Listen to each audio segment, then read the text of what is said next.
And Leroff, a hop in the air at the start from Gimme the Money, but he recovers very quickly and strides in front with Sneeds. These two together on the front end. They put 2 lengths on Nutsy, who runs in third. Big Bad Bud in the 4th position. Blue Jacket 4 lengths off the pace. Another length to Convertible Freeze, who's down on the inside of In Sky We Trust. And Father Walsh is at the back of the field, 5 lengths off the pace with a half mile to go.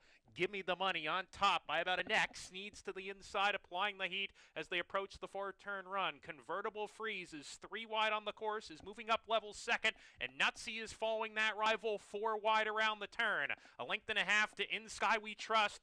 4 who line up on the front end here. Father Walsh going to be caught wide, turning for home. He's moving forward in the orange jacket with a 1/4 mile to go. Big Bad Bud is dropped to the back. Coming to the top of the stretch, many chances, and In Sky We Trust comes out of the crowd to take the lead and kicks away to a 2-length edge. Furlong to go. In Sky We Trust still with a 2-length lead. Nutsy chasing with Convertible Breeze, but coming to the line, it's In Sky We Trust. In Sky We Trust. The favorite wins it by 3 in the end. Convertible Freeze was second. Nutsy third. 5 pounds overweight. Please note number 3, Rain Out, in the second race, now 5 over.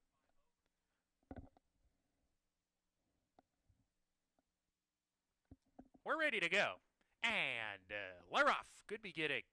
Tintagel wins the start. Jovio from the inside put into play. Flute Song from the far outside wants to be in front and has the lead going into the turn. A commanding one into that turn. Opens up a length and a half and gets to the rails. So Flute Song is the pacemaker early from Jovio on the inside, who runs in second. Benevolently parked outside of that rival. Northway right off that pair in the 4th position. 2 off the lead. Another 2 lengths to Tintagel in the second last position.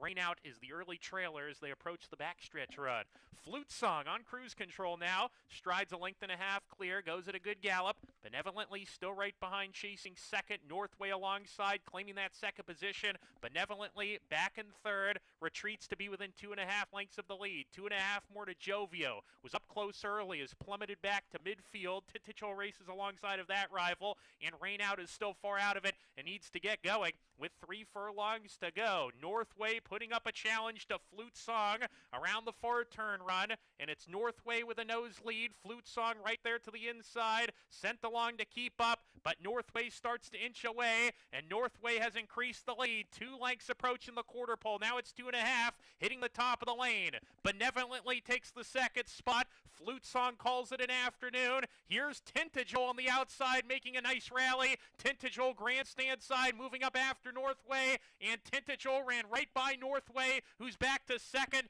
Tintagel opening up the lead now. Tintagel 3 ahead, approaching the 16th pole. Jovio re-rallying into second, but it's Tintagel with the ears pricked up still in front. Jovio chasing hard, eating up ground, but time's running out. Can Tintagel get there? Tintagel and Jovio hit it together. Maybe Tintagel, but Jovio 4.6380 of number 6 in the second race. Tintagel, bred in Maryland by Country Roads.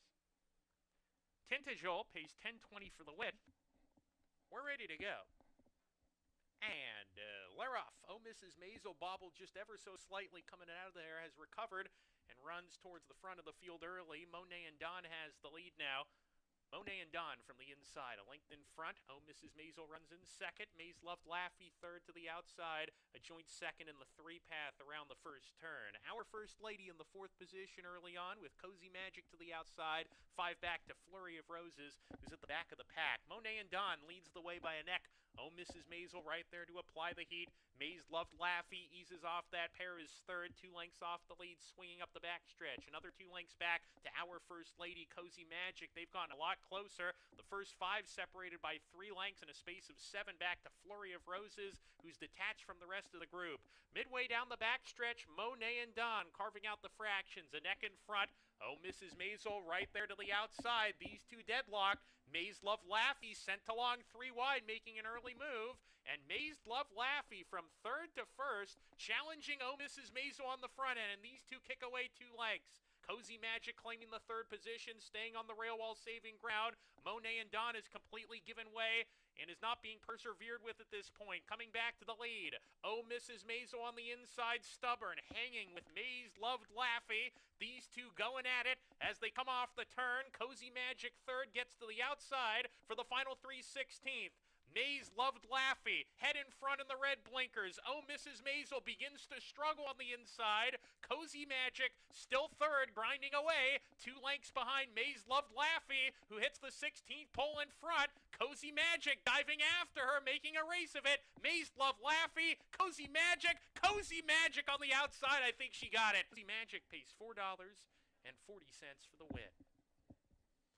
Fourth race up next. Remember, we start the late pick 5 in the fourth race with a pick 5 carryover. And Laroff.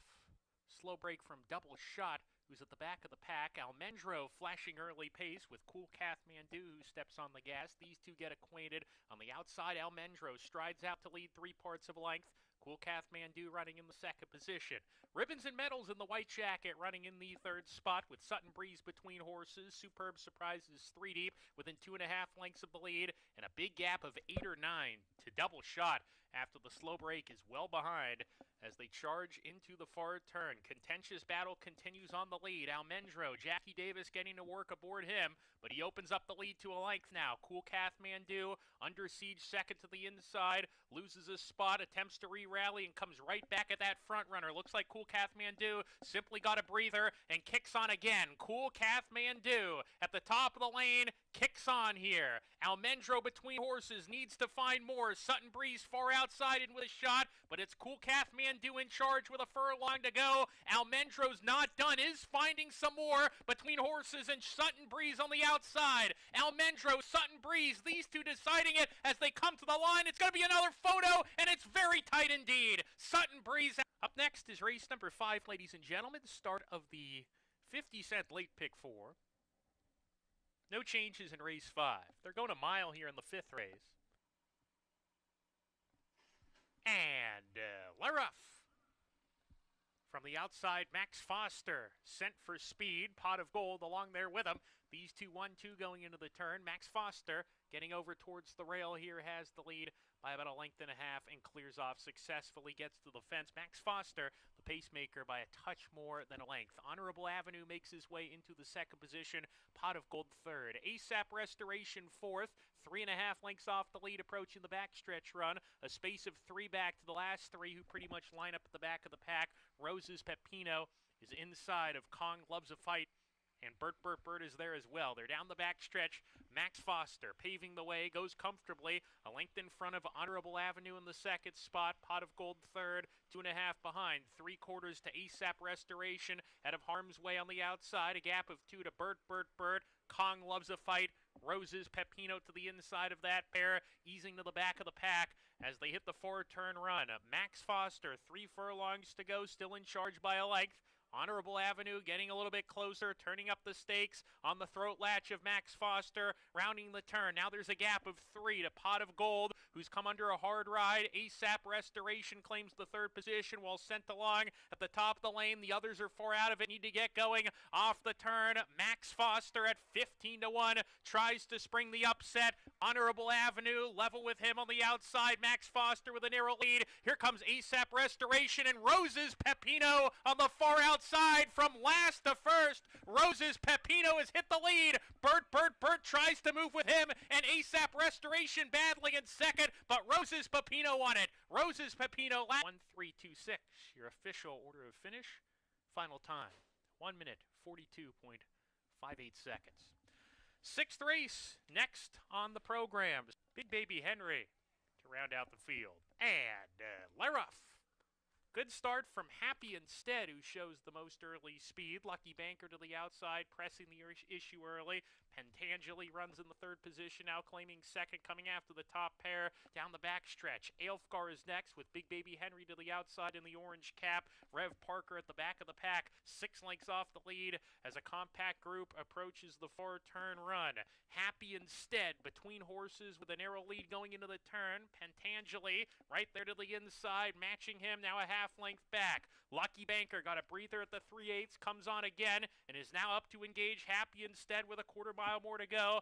Pentangeli back in the third position, 2 lengths behind now, sent along at the top of the stretch. Aelfgar losing some ground coming off the turn into fourth. They're down the stretch. Happy Instead, the one to reel in. Pentangeli on the inside, making up good ground, has found a second lease of life. Aelfgar on the outside, storming home, but still has some ground to make up. Pentangeli has gone to the front. Pentangeli opening up close to home, and Pentangeli will win it. Pentangeli over Happy Instead, then Aelfgar and Rev Parker. Cross traffic out of Bring Your Own Bottle by Stay Thirsty. Pentangeli, now owned by Frank D'Amato, Paul Barrow, and Victor Leonard. Trained by Paul Barrow. That's 2 wins today for the Barrow Bar. We're ready to go. And we're off. Level beginning for all the runners in the race. Skylar's Starship on the lead today is moving up to come and challenge. Not a fast pace in the first furlong or so, but it's pretty contentious. Skylar's Starship out in the center of the track is going to take back, and Union Lights strides in front from post 2. So it's Union Lights making play on the lead here. 3/4 of a length ahead. Street Cop Officer running in the second spot. Skylar's Starship doesn't want to be part of the action on the lead early. He's settling up right behind in the third position. There's a gap of about 2 lengths to the gray. Love That Bird, who's in the fourth position with God Bless America. Another length and a half to Crypto Causeway. Old Point second to last, 2 ahead of Sea Tiger, who's the early trailer down the backstretch run. Union Lights paving the way in the penultimate race on the card. A neck in front. Street Cop Officer there to the outside as they're halfway home now. There's a gap of 2 lengths further back to Skylar's Starship in the third position, getting a lovely trip from there. 2 more the Love That Bird sent along. The same can be said for God Bless America. Crypto Causeway being asked to produce a run, but right now he's going in the wrong direction, joined by Old Point, and Sea Tiger attempts to rally on the far outside, but has a lot of ground to make up on the leaders. Quarter mile more remains for Union Lights, who still does it nicely on the lead. Union Lights off the turn is shaken clear. Street Cop Officer left behind in second, and Union Lights is the one to reel in with a furlong to go. Street Cop Officer still plugging away in the second spot. Crypto Causeway rallying up the rail now. It's still Union Lights in front. He's asked to finish, and he's got enough left in the tank to win it. Union Lights comes home a length in front. Street Cop Officer was second. Crypto Causeway third. Skylar at the Seagull. Union Lights pays $13.80 for the win. Final time for 1 mile, 1 minute 41.11 seconds. The nightcap, our last race today, goes as the 8th race.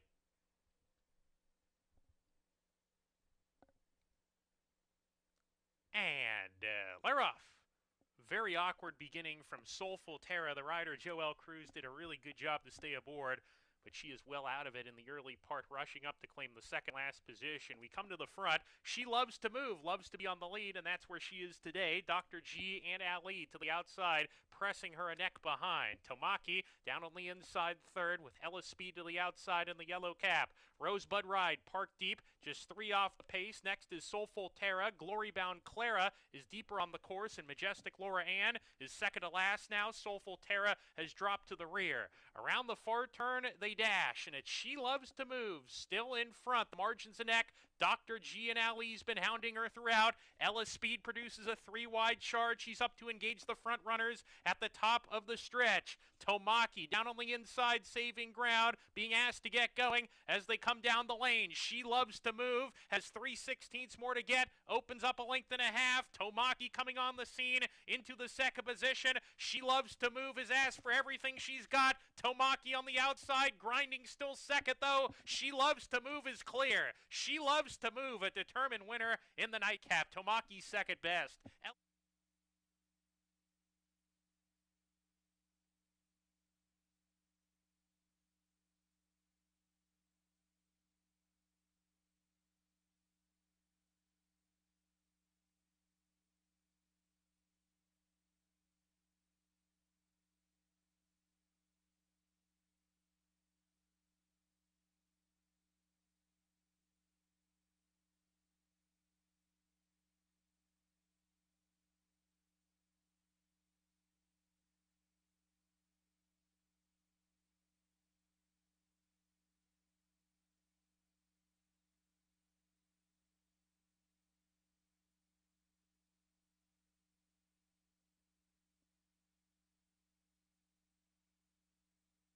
Good afternoon, ladies and gentlemen. Thank you for watching and wagering on Finger Lakes today. 8 races today. And without further ado, we now ask you to please rise and remove your caps for the playing of our national anthem.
All right, ladies and gentlemen, you can now get out your pens, pencils, and programs because we now have today's changes on an 8-race program. Here they come.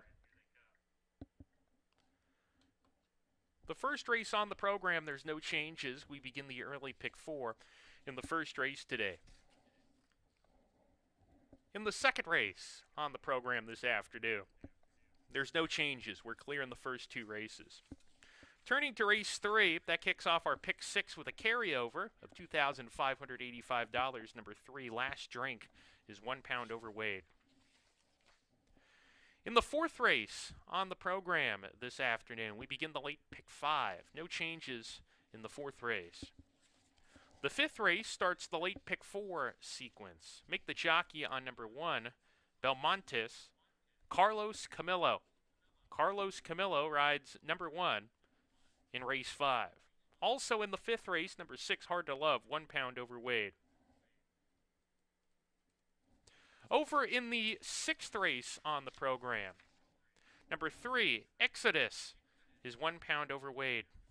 Also note, ladies and gentlemen, we have an updated workout on number 6 in race 6 that is not in the past performance products. Number 6, Find Your Joy, had a workout at Saratoga on July 25th, working 3 furlongs on the training track at Saratoga, and 38.45 seconds was given a breezing designation. In the 7th race on the program this afternoon, that's the penultimate race, we have an updated workout on number 5, She's a Wild Joker. Worked out here at Finger Lakes on July 25th, going a half mile in 48.30 seconds, given a breezing designation for that workout. The last race is race number 8 today. In the finale, we scratch number 3, Bad Connection. Scratch the 3, Bad Connection, in race number 8 today. Also in the 8th race, number 6 is 4 pounds overweight. Waive the 3 pound bug allowance. Make the weight 115 pounds. And then we have a 4 pound over.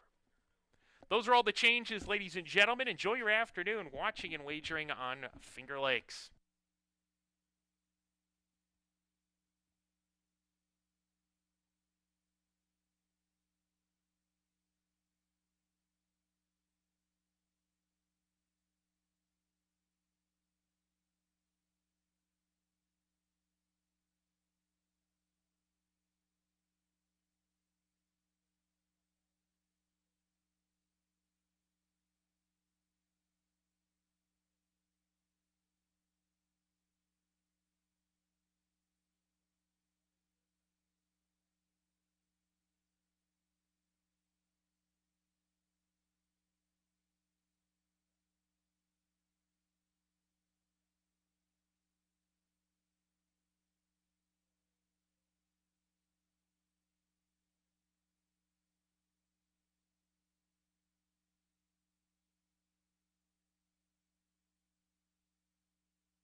Welcome everybody to Finger Lakes Gaming and Racetrack. I'm Dave Mattice.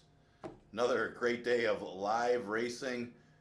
Hopefully it'll be a little bit cooler today for the racing.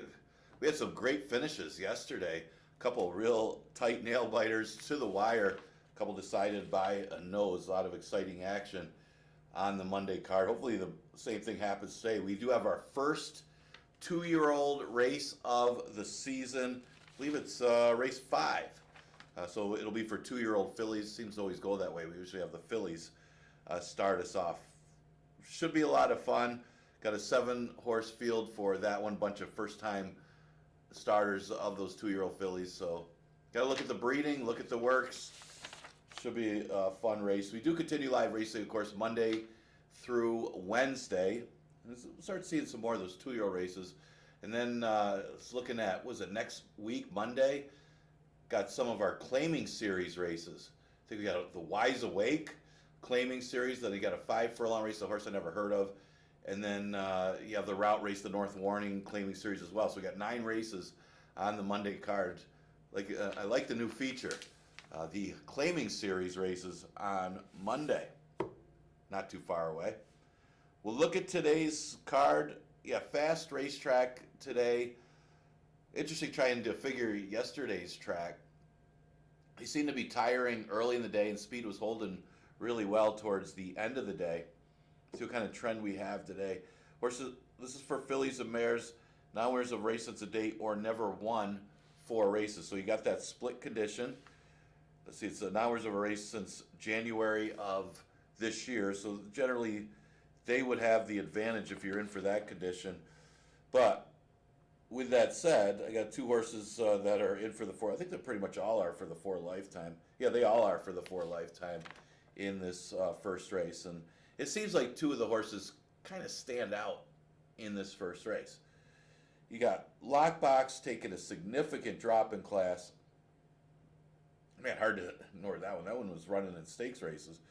And then you got the up-and-comer, or the drop-down and then up-and-comer, Hypnocurrency, who was running against Tougher, dropped last time and won. So those seem to be the 2 main rivals in this race. And if both of them run their race, the rest of them are running for 3rd. Doesn't usually happen that way. I do give the advantage to Lockbox on a little class and a little more speed. There doesn't seem to be a ton of pace in here. There's some speed, and it is 6 furlongs, a little longer. You do have Tasty Wave on the outside. Wabansi has some speed, but Lockbox should be on the front line and get first run on Hypnocurrency, and that could prove to be the difference. This one had a very, very easy pace at Aqueduct. I remember watching the races, just nobody went, and took advantage of that and somehow won that race against Maggie, who now runs here, has won a couple in a row. Wasn't that fortunate the next couple starts here at Finger Lakes, but the best race that she ran, she got another easy lead. Well, I shouldn't say an easy lead, but a slow pace, very slow pace at 47 and change, and wasn't that badly beaten by Tequila and She's a Wild Joker. Now, she didn't do it all on talent. She did take advantage of the absolute lack of pace, but she still ran well against much better competition than what she faces here. And obviously, she didn't have any success last time when she didn't get things her way that she had to chase. But she didn't run that badly, considering when you look at the last race against the one other than allowances, she's not that badly beaten. And it's not like she did have things her own way. So that race is probably still good enough to be right there against this field. I'll give her a slight edge over Hypnocurrency, who's probably going to be the favorite. Hypnocurrency's won 2 in a row, 1 in New York. Came here, won pretty easily, but beat absolutely nothing in that 3 lifetime race. So comes out of a much easier race, but she did what she had to do. I mean, you can't hold that against her, as she did win pretty easily. Those seem to be the main 2. Not really going out on a limb with these 2. I would try for a price for 3rd if you can. If you like both of these horses, you may want to split them up in exactas. If you're playing laterally, I would just use both of them in a pick 4. But if you're going for tries or even splitting up in exactas, I thought Sweet Invasion might be the next best of the rest of the rivals, at least the ones with a price. that could be there, depending on what Tasty Wave does as far as the tactics. She looks like she's going to be the third choice in the wagering. I think you got a better shot of beating her than you do of beating the other two for the exacta. So, Sweet Invasion, it comes out of a tough race. She was caught wide, going shorter, 5.5. Seems like 6 furlongs is a better distance for her, and she was fourth in her previous race, in a race that was slightly tougher than that one. So, and then you look before that, she's always right there.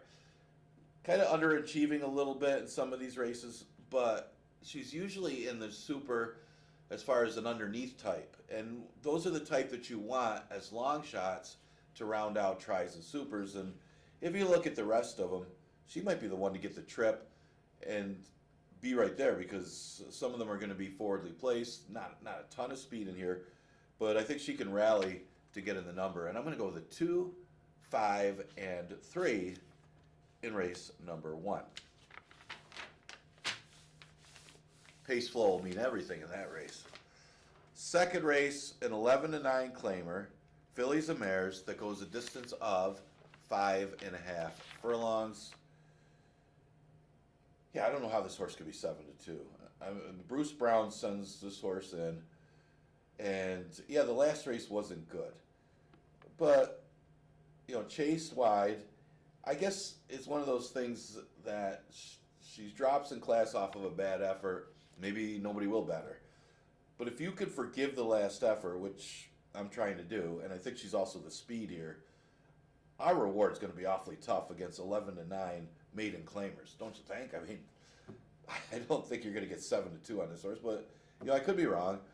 Lady Lawrence will take some money, and they got her listed at 9-5, but I would think our reward's classier than these horses, and she's quicker than these horses early, and it's only 5.5 furlongs. So unless this is one of those red flag races where she's got a couple bad efforts in a row, and now she arrives at a cheaper spot at Finger Lakes at the 11-9 level, yeah, I could see that, but I think that she's the one to beat in here, and I'd love to get 7-2 on that one. Although obviously she may be going the wrong way. I think it's a positive that Andre Worry picks up the mount as she comes into Finger Lakes.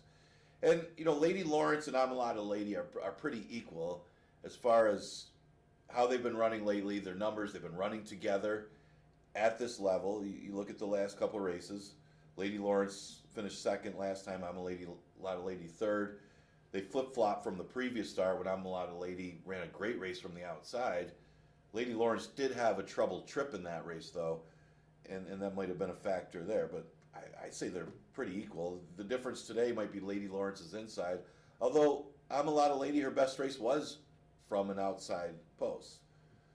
But I got him second and third either way. I guess what I would do is say our reward's probably going to win with Lady Lawrence or Amalada Lady second in that sense. Now there's a possibility our reward just simply doesn't have it, coming in from New York, and maybe she is going the wrong way. Maybe it's the blinkers. The horse, since it had blinkers, hasn't run as well. Well, I don't have any change as far as the blinkers are concerned in race number 2. Okay, third race, 11-9 goes a distance of a mile, never won 2 condition. We are going to start the pick 6 with race number 3. I believe we do have a carryover. This is a difficult race, I thought, because you got a couple drop downs in here and a new face. Awesome for sure, coming in here after running against claimers in Florida. Those are tough groups. I would say they're a little tougher fields than our 11-9s, although this field came up really tough. Even though you talk about a 5-horse field, with the drop downs and got a horse off a win in a maiden special weight, of this small group, it's came up a really tough race for the level. Going the flat mile, I like the fact Awesome for sure gets the inside. Hasn't had a lot of route experience, but obviously this isn't that far going the mile. You hit that turn really quick. Coming off a second place finish, going short, stretches back out. Got decent numbers for the distance. And I think this horse is just better than these, coming out of a little tougher claimer. The speed of the race is probably Ranger Blue. That one's a stop the last couple. Last Drink is coming off a Maiden special weight race, and that was one that Wesley Ward sent in and now decides to stay here at Finger Lakes with Ralph D'Alessandro. I could see this horse winning 2 in a row, and realistically spotted here, not trying the allowance, but moving into 11 and 9 automatically makes him a player. I mean, he was a heavy favorite in that special weight race. Granted, it wasn't the toughest of groups, but a lifetime guarantee, the horse that was second, is no slouch. And they bet this horse really, really tough. I mean, I couldn't believe that this horse was 1-2 off of the form.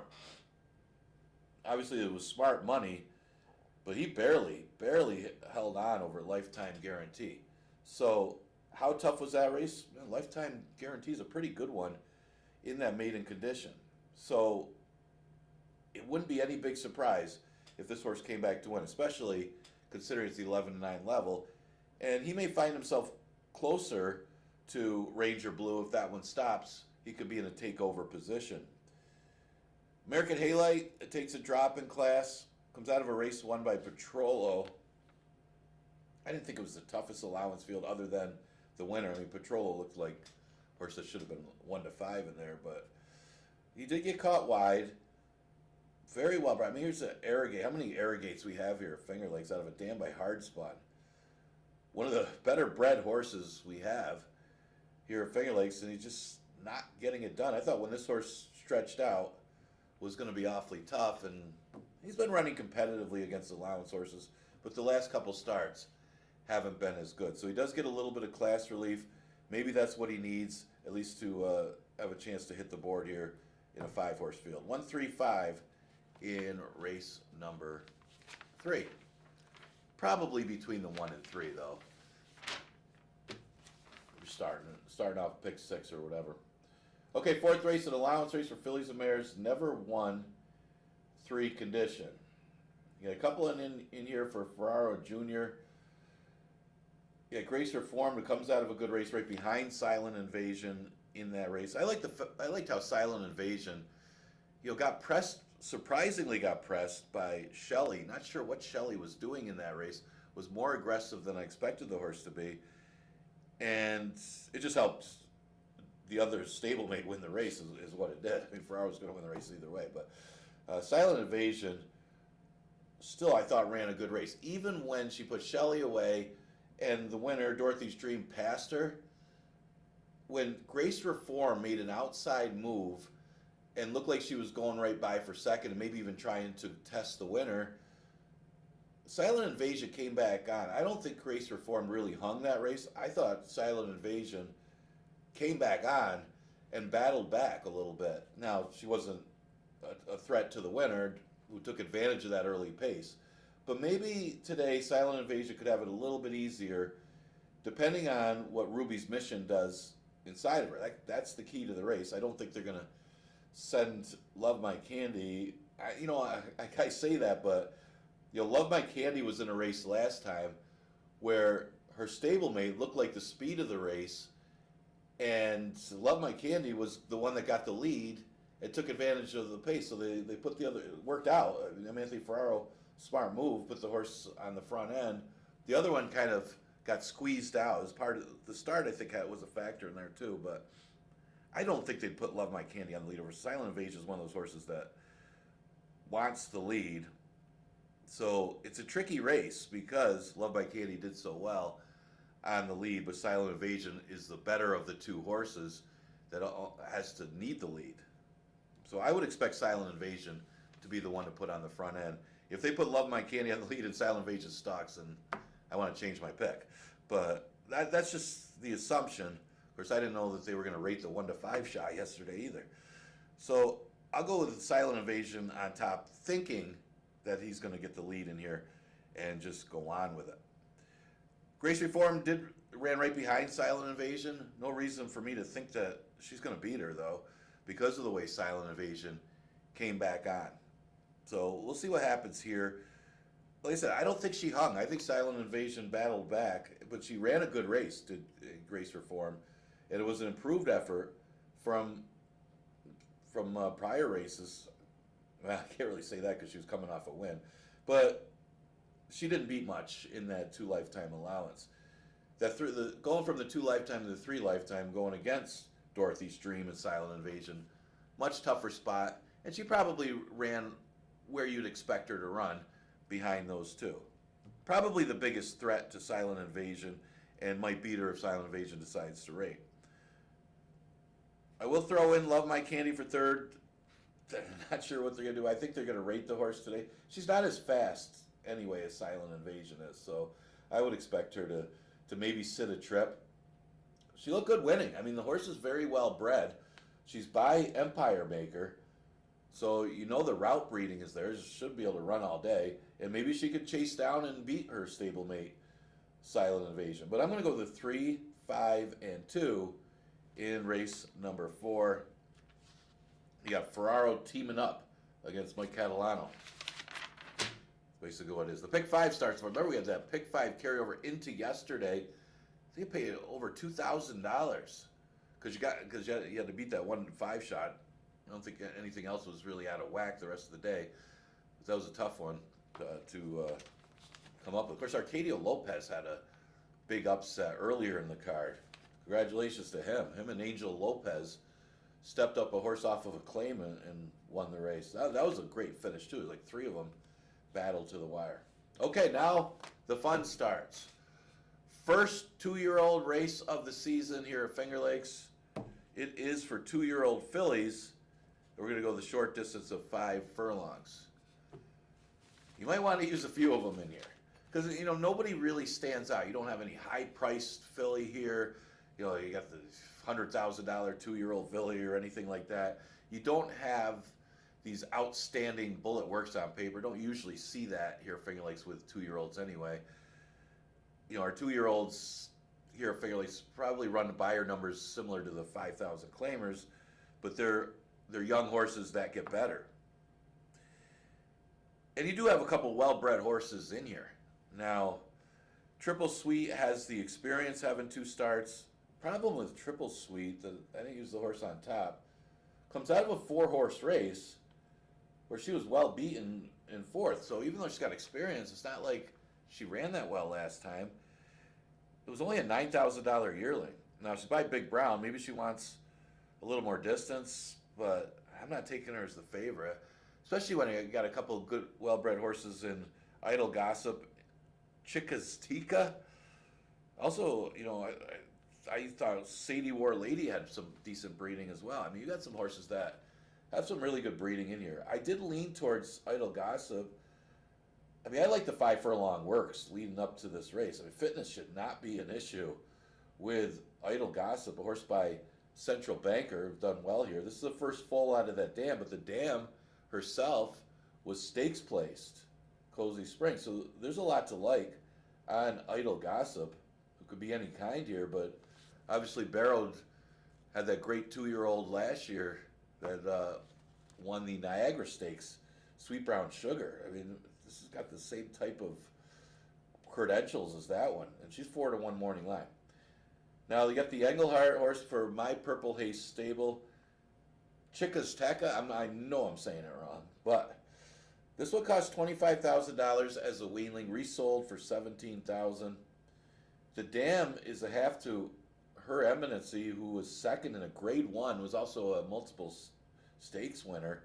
It's a Kentucky bred against mostly New York bred, so that alone kind of pushes you a little towards Chicastica. Obviously, the works aren't that fast, but is anybody's works that quick in this first 2-year-old event? Again, I would go with fitness. I like the 5 furlong works, and that's where I'm going. Sadie War Lady by War Dancer. Yeah, 8-1 morning line. Was for Michael Assessi, who has been pretty good with firsters. He does good with the young horses, too. Of course, he had the great Tin Cup Chalice who won as a 2-year-old. It is a half to a horse that was stakes placed as a 2-year-old. Shane's Pretty Lady. So there is some good breeding in the sense there. Okay works. You want to see those steady works more than anything, but at 8-1, I would put this horse in there. And then on experience, I mean, the only 2 horses that have races are Triple Sweet and Banker Murray. neither one of them have a great race coming into this race. I mean, Baker Murray beat one horse in her start. Obviously, better competition. Same with Triple Sweet. I mean, she was against non-New York bred maidens in her first start, but just didn't like her last start. As far as they added the blinkers. She chased a little bit and faded, but coming to Finger Lakes against the easier 2-year-old fillies here, maybe that puts her closer. On experience, though, I would use her in the top 4 anyway. But again, that was a 4-horse field last time before you carried away on her as a favorite. 3, 2, 5, 4 for me in race number 5. We did have a change there. Carlos Camilo will ride the 1, Belmontes, for Jeremiah Engelhardt, who's always good with these 2-year-old fillies. Just seems always locked and loaded with 2-year-old fillies. Is that my Engelhardt barn? All right, that 5th race starts the late pick 4. Okay, 6th race, an allowance race for fillies and mares. Never won 2 condition, going a distance of 6 furlongs. Yeah, I mean, I can't pick against Sweet Anniversary. I mean, that horse was so impressive.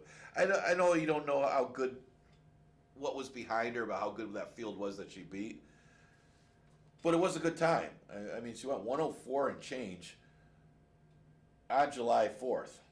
Talk about Independence Day. I mean, this horse just ran off the screen. Didn't even break that sharp. Just ran off the screen. Granted, the field wasn't anything great. Doesn't matter. She went 104 and change and put up a good number. I think a repeat of the performance, she comes back. I usually don't like horses right off the maiden going into allowance, but how do you go against this horse? Unless she bounces or regresses in some way, I don't think you can bounce off a race that you won by double digits. Looked like it was pretty effortless. I thought the main threat might be another horse off of a debut victory, and she's a Freud. She was impressive, maybe not as impressive as Sweet Anniversary, but she looked good in victory. I actually picked her on top the day that she scratched. She scratched on July 15th. I believe that was, that was New York Derby Day. Now, she looked good in victory. I mean, she did what she had to do to beat up on that field. So, how good is she? I guess that's the question. I mean, she's a 4-year-old filly against a 3-year-old filly in Sweet Anniversary. So, if Sweet Anniversary regresses in any way, going from the inside or something, I can't find a reason not to play her. She was on the inside the day that she won. So, I know it's going to be a tougher task when you're facing allowance horses versus beating up on maidens. But, yeah, I think she's a Freud's going to be tough as far as hitting the board and maybe the main threat to Sweet Anniversary. City Blocks is a little more experience than the 2 that I mentioned. She comes in here for Ed Barker, and comes off the turf. But she broke her maiden against restricted 3-year-olds back in February and was a good race. She got a good number for the race. Her last couple starts, again, she's been a little overmatched. This should be easier other than Sweet Anniversary. This should be easier than those 1 other than allowance. I mean, those aren't just for 2 lifetimes. You got other horses eligible for that condition in New York, as we generally run a straight 2 lifetime here at Finger Lakes, and then we put the 1 state bred with either 3 lifetime or 4 lifetimes. But City Block, logical horse off of Company Kept in New York. I'll throw in a long shot for 4th in Spite's Dance at 8-1. Yeah, she's run against winners in New York, tried Finger Lakes competition for the first time last time, and did make up some ground. I mean, the horse made up about 7 or 8 lengths in the stretch behind Grand Lady Indy. Now, some of that is a false close, as they were backing up a little bit. Well, they made it interesting anyway. There's a couple of races that the horse opened up 5 lengths and then came back to him a little bit. So it is a little bit of a false close for Spite's Dance, but she stays at 6 furlongs, and I think she'll put in a late run. I mean, all these horses are going to be chasing Sweet Anniversary, and when you're chasing a speed horse that's a much better than the rest of the field, a lot of times that closing style comes into play to get you into the numbers. So I'm going to go with a 1, 7, 5, and 2 in race number 6. Okay, 7th race This for 3 and up that have not won a race other than Maiden Claim or Starter or never won 4 races. I believe this is another one that they're all in for the 4 lifetime condition. So let's treat it like a 4 lifetime. It is a 4 lifetime. Yeah, I thought Honest Banker would be the speed. Here's one of the things I didn't like about Honest Banker. Went into a spot where she had no chance. She went to Saratoga. She's not bred for turf at all. And you just, Manny Franco rode the horse, but now it comes back to Finger Lakes, where she should win. I mean, she looked really good, winning the 3 lifetime, going 5.5 against a pretty decent field when we last saw her back in June. So let's just hope that the race at Saratoga, I don't blame anybody for taking a shot at Saratoga. It's a few hours down the road. Who knows if the horse takes the turf and pulls off the big. I love to see our horses do well there, but that seemed like a spot where she had no chance.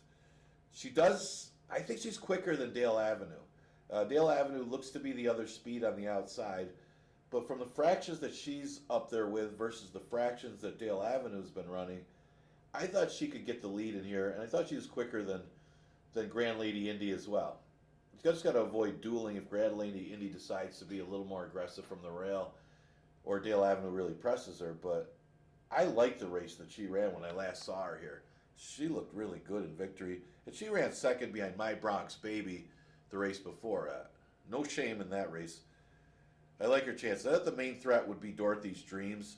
Dorothy's Dreams, just mentioned her, is talking about her in the route, as she was a much the best winner in that race. He took advantage a little bit of, it was a Shelley pressing Silent Invasion or stablemate. Ferraro was going to win that race either way. Either Silent Invasion, if she doesn't get pressed, she's probably wins. Maybe Dorothy Dreams would run her down anyway. She looked good going by Silent Invasion. Silent Invasion actually came back on a little bit, but then she drew away. So it's a question of how good is Dorothy's Dream. I mean, she's ran just as good at 5.5 earlier this year as she did in the route. I'm not sure, she might be better long though. But you got to consider her. She's a very talented horse, and I'm going to use her for second. I threw in She's a Wild Joker for third. She'll be closing. She's done a little wrong. She ran second her last 2 starts. A good second place finish last time against arguably, well, I'd say tougher conditions because this is pretty much a straight 4 lifetime, but it's not. This race came up tough for a 4 lifetime because of Dorothy's Dreams and Honest Banker. So, yeah, they're probably tougher horses than what she's been facing. But she should put in a late run and get in the number. Threw in Dale Avenue for 4th. I mean, Dale Avenue's looked good. She's won 3 in a row. She did take advantage of a speed favor in Racetrack, a couple back, and then beat an easier field last time. We figured that one out. She got an easier field in 3 lifetime than she did in 2 lifetime. But she's looked good, and you can't take anything away from her because she's been on a roll. And when the horse gets sharp, you always got to use them. So I think the waters get deeper today for Dale Avenue, so I'm going to throw her in for 4th in race number 7. That's how tough the field is. Horse won 3 in a row, just won the 3 lifetime, and looks like she's tough to take on top in that race because of how good it is. Okay, last race, a 5,000 claimer for fillies and mares. Not winners of a race since a date, or never won 4 lifetime for this bottom claimer. Looks like you got a few of them in for the 4 lifetime. Pal's Ally, Super Slide, and Betty Rubble. I can't take the 11-year-old at 5-2. With 2 bad races, I can't. The New Miami for the Ramon Vasquez's looks like she's going to get enough pace to run at. She moves back to 5,000 where she's got a couple seconds in a row. And I think she can run him down here. I thought Ramon was the other one. Ramon maybe a little too aggressive last time as she mixed it up in a 22 for the first quarter. Still ran well, ran second, but because got involved in that early pressure, there's a deep closer in traffic that won. I would expect her to maybe sit back a little bit. You got Super Slide as a speed on the inside that she could just sit right off of and maybe get first run on the New Miami, especially with a scratch of Bad Connection. I mean, that kind of hurts the New Miami a little bit because of that scratch, but I think she's a little bit better than these horses and can come running late.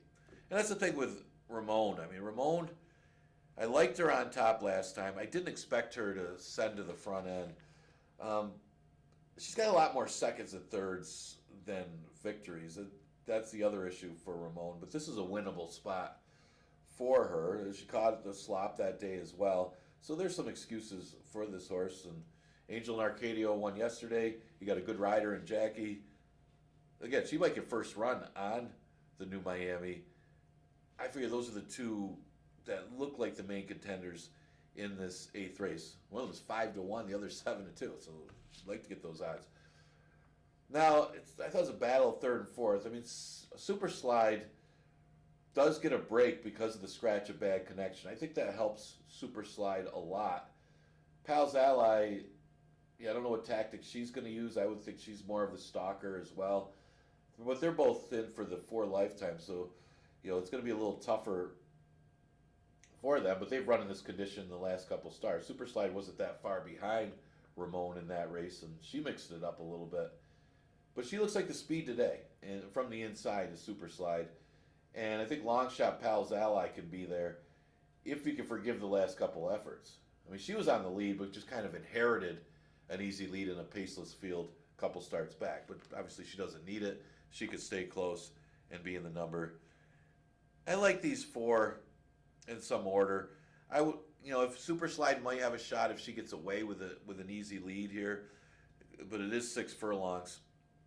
I think Ramon can stay close enough, and the New Miami might be the best horse in here, but she's got to get at least a little bit of a pace for her to run at least it's 6 furlongs, which should be a good distance for her. But I went with the 4, 7, 2, and 1 in today's last race. Those are my selections for today. Good luck with your picks and your wagers on today's card. Remember, the pick 5 starts in the 4th. Paid good yesterday with that carryover. Pick 6 got a little bit of a carryover.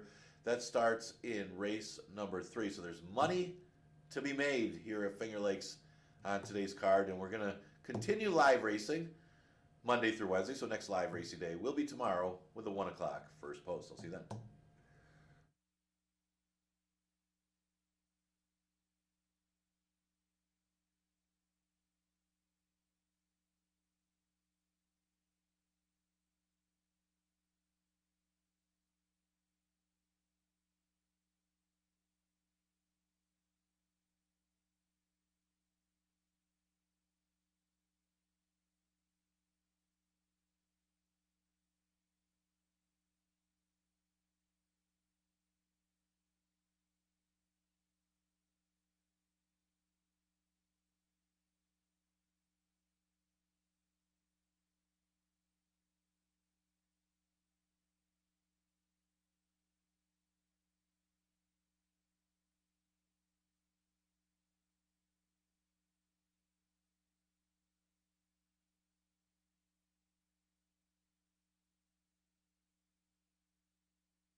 And the runners are now making their way onto the track for the opener, a $5,000 claimer, fillies and mares, 3-year-olds and upward, going 6 furlongs.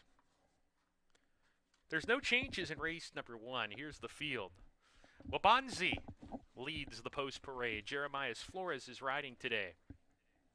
Number 2 is Lockbox. Emmanuel Di Diego with the bout. Number 3, Sweet Invasion. Cabracoa has the assignment. Number 4, the Fabulous Moolah. Anthony Rodriguez, the rider. Number 5 is Hypnocurrency. J.M. Rohina in the saddle. Number 6, Miss Circular Gal. Nazario Alvarado in the irons. Rounding out the field is number 7, Tasty Wave with Andre Warre. 3 minutes to post for race number 1, ladies and gentlemen. 3 minutes away. We kick off the early pick 4 here. Good luck.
And the runners are reaching the starting gate, 1 minute to post.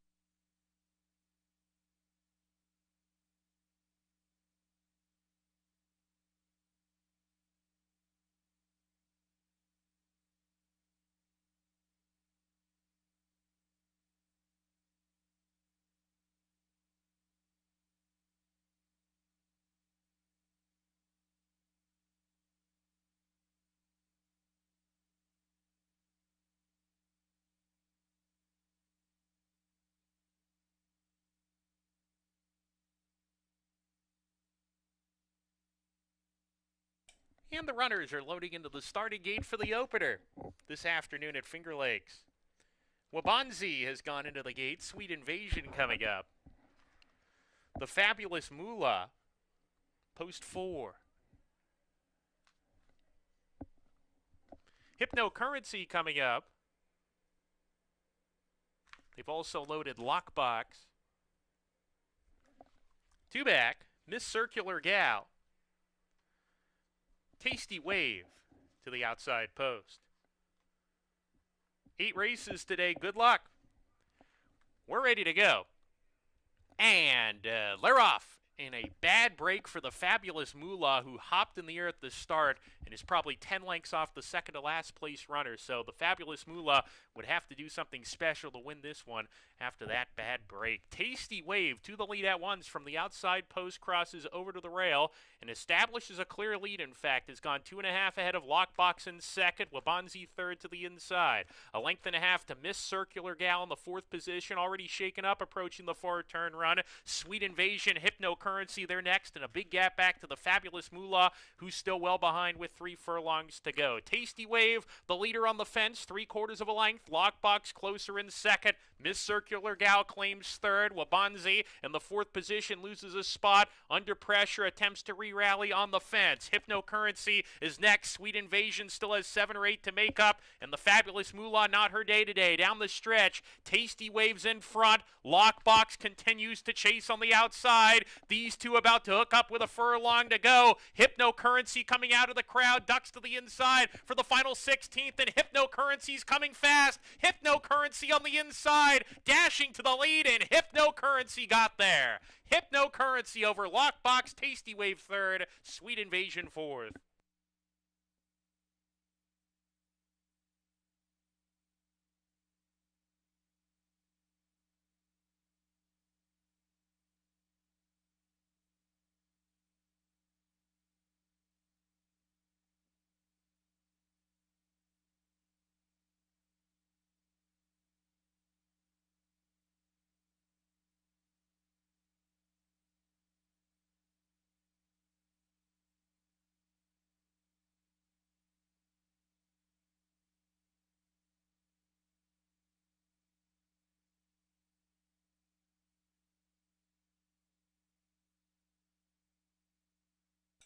Number 5, Hypnocurrency first. Photo finish for second and third. Running fourth was number 3, Sweet Invasion.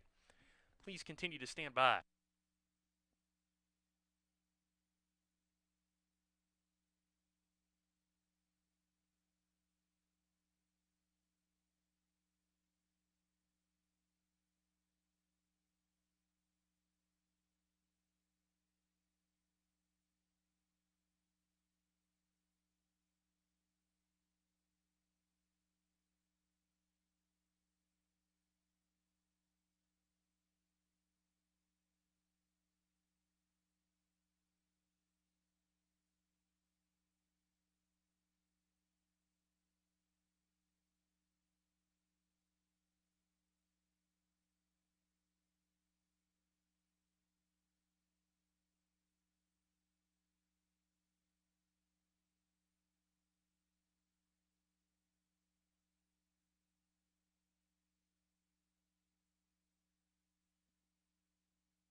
Number 2, Lockbox was second. Third, number 7, Tasty Wave. Fourth, number 3, Sweet Invasion. 5, 2, 7, 3. Your top 4. Please continue to stand by until the results are declared official. Now in the winner's circle is number 5, Hypnocurrency, a 4-year-old dark bear brown filly by Freud out of Silverama by Mineshaft. Hypnocurrency Was bred in New York by Jeffrey Treadway, now owned by Sheila Engelhard and trained by Chris Engelhard. Your winning jockey, J.M. Rohina. Hypnocurrency pays $4 for the win.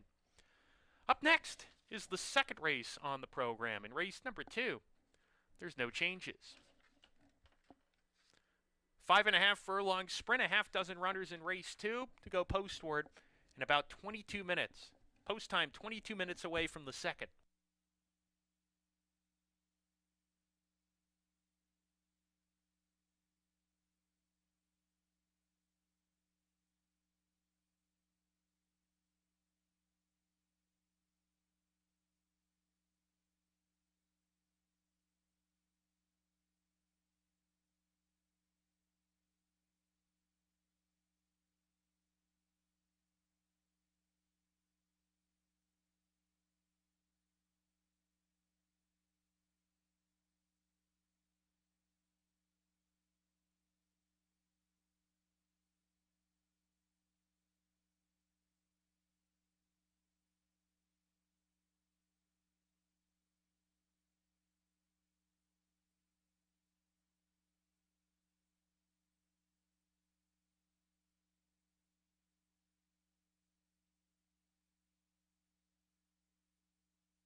My horse about to go on the track for race number 2. The day begins with a big effort from Hypnocurrency, closing from out of it after they went a pace of 47. So a big effort as she stays undefeated here at Finger Lakes. That's a perfect 2 for 2. Jose Rojino aboard for trainer Chris Engelhart. So you got pretty much those two horses in the exacta. Pretty decent in a sense, as well as pretty short. But that's what you get with the two logical horses. And it was Tasty Wave trying to steal it on the front end as she held on to be third. Okay, second race at 11-9. It goes 5.5. Tricky maiden race here for race number 2. I did lean towards the 4 Our Reward as she has been facing tougher maidens. A couple of them have. The other Reward, Emily Reward, also facing tougher maiden special weights at Monmouth, but Our Reward was running against better, ran a mile against 30,000 maidens and ran second in that race. That's good enough to win here. Last couple races haven't been as good. She cut back in distance last time, but keep in mind, even though she's beaten double digits in that race, she's still ahead of 5 other horses in that 6 furlong race at Saratoga. That's how much tougher it was, and so does get some significant class relief here in race number 4. Getting a little bit of a sun shower here in western New York as we are getting a little rain. I don't know if that's going to change the track condition, just kind of a light rain right now. The one Lady Lawrence has been running decently since arriving at Finger Lakes, has been no worse than, I would say, third, because she did get her number put up when she did finish 4th. So the question is, does she want to win? And she did run against a tough one, Debbie Darling. The pace kind of was up against her as Debbie Darling got away with 47 and change, but she's a top 3 threat in here. And I thought the other one that could be tough was I'm a Lot of Lady by Bustin' Stones. She's run a couple good ones in a row since dropping to the level. She actually ran better from an outside post last time, so she'll be able to see them all from the outside here. And she's actually a big price in here, considering that she's a big, you almost got to use her. She's at odds of 10-1. Exacta Tri Super Daily Double and Pick 3 starts in race number 2. Got about 5 minutes to post.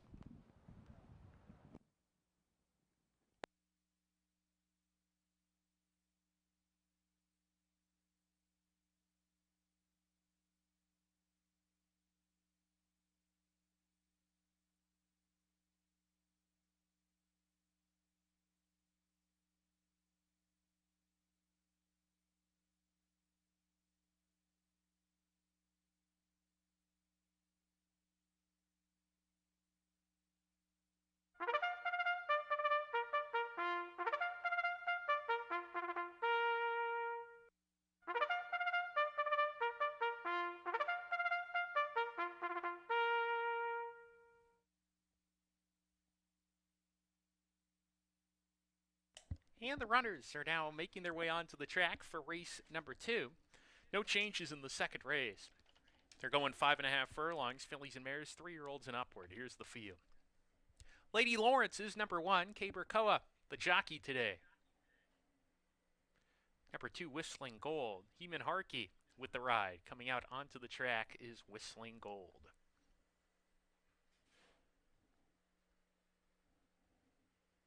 Number 3, Jen's Kiss, Michael Davila Jr. in the irons. Number 4, Our Reward, Andre Worry, the jockey. Number 5, Emily Reward, Jackie Davis in the saddle this afternoon.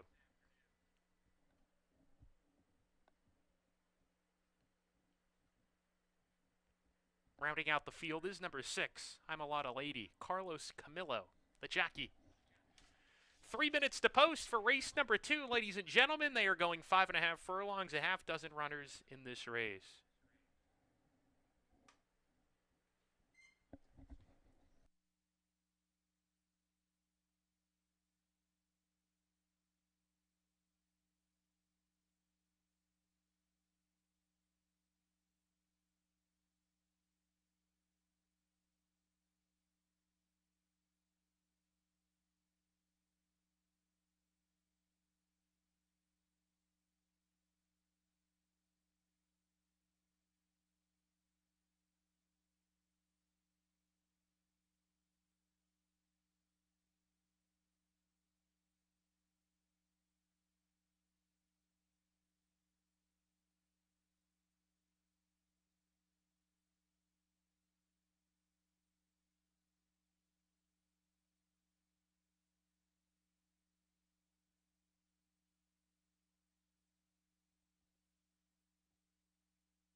1 minute to post time. 1 minute. The runners are making their way to the gate.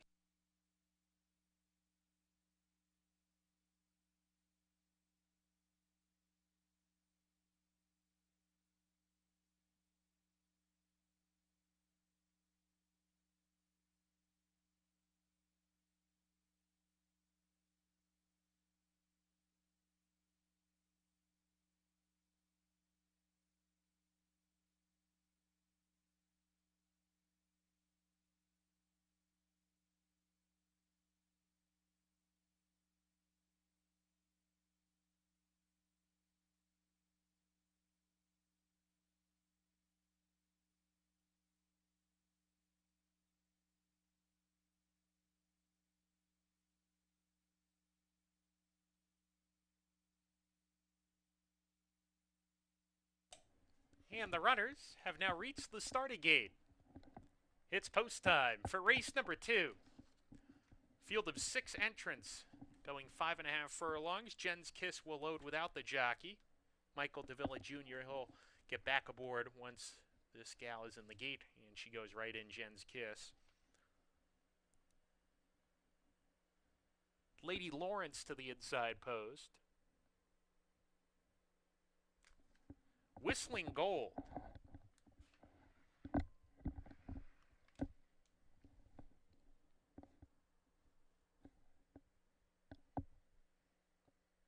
Half the field as loaded. 3 back. Our Reward.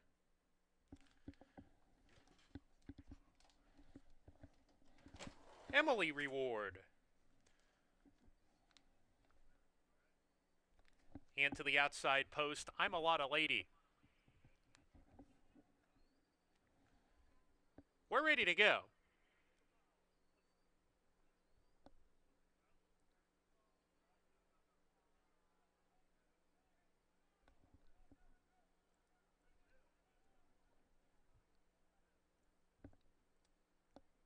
And we're off. The 6 runners broke in a single file line. A scrimmage for the early lead. Lady Lawrence on the inside snatches it. Has about a head lead here. A lineup right outside of her. Jen's Kiss. Emily Reward is easing off the speed as they head down the backstretch. She's in the 4th position. And then comes Our Reward at the back. Whistling Gold as they make their way towards the forward turn run, where the leader here is Lady Lawrence, but she's got company on the front end. Jen's Kiss between horses. Our Reward is 3 wide on the scene. These 3 tussling as they go into the far turn. 2 back to Emily Reward. Sent along is making a nice blitz towards those leaders. Is on the move. Gets to the outside in the 4 path with a 1/4 mile to go. Emily Reward has taken over the lead. I'm a Lotta Lady back in the 5th position. Is still well out of it. Whistling Gold at the tail down the stretch. Emily Reward made that big move at the 3/8 pole and looks like she's got plenty for the final furlong. Emily Reward, the second-time starter by Snow Trouble, is turning it on in the final 16th as a 3-length lead for Jackie Davis, and she was much the best. Emily Reward strolls in by 2 1/4. Our Reward was second. I'm a Lotta Lady gets third over Lady Lawrence.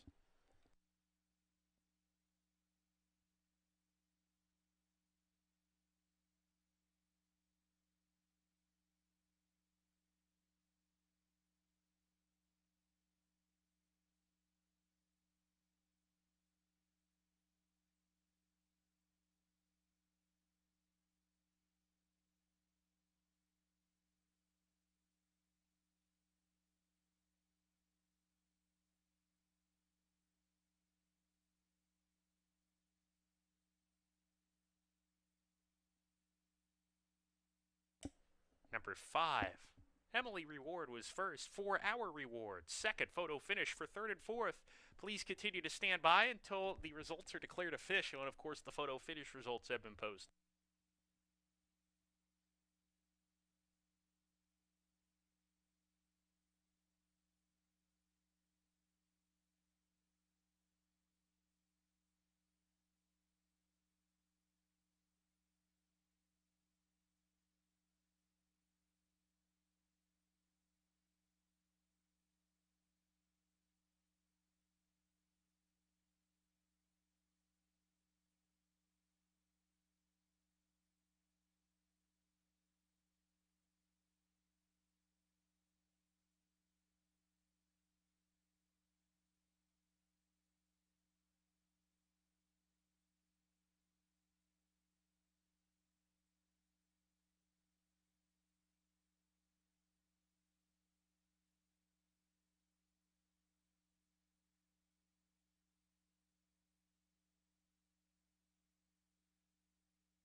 Now entering the winner's circle is Emily Reward, number 5.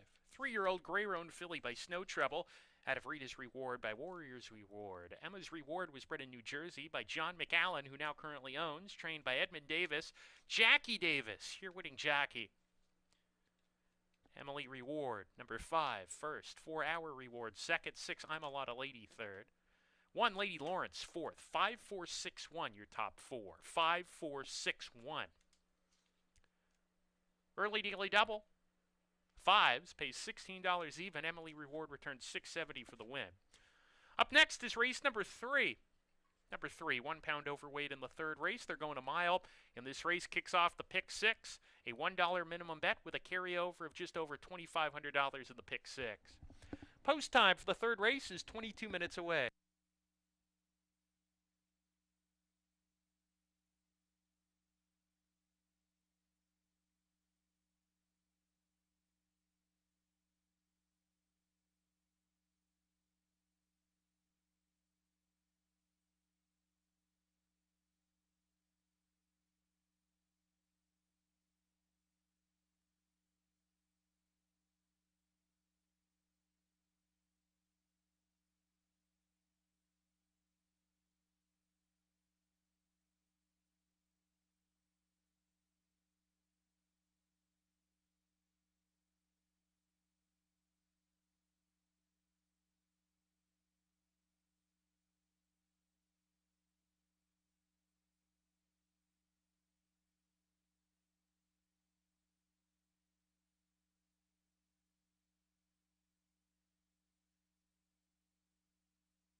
And ladies and gentlemen, please note our track has now been listed as sloppy.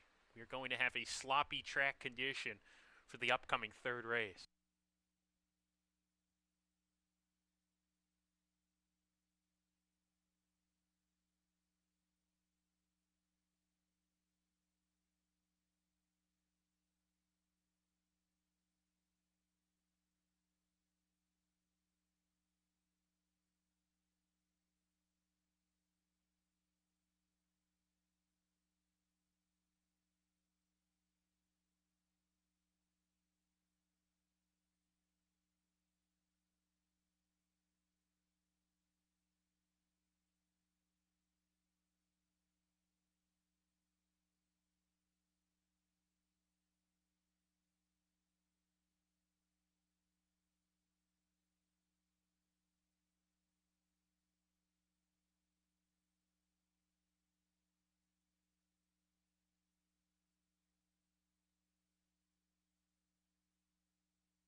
All right, getting a little bit of rain here in western New York. The rain just started coming down. Probably will affect the track condition here before the third race, as we got 5 minutes of posts, so maybe a little bit of delay before the third race as well, because of the rain that we just had, maybe having to seal the track.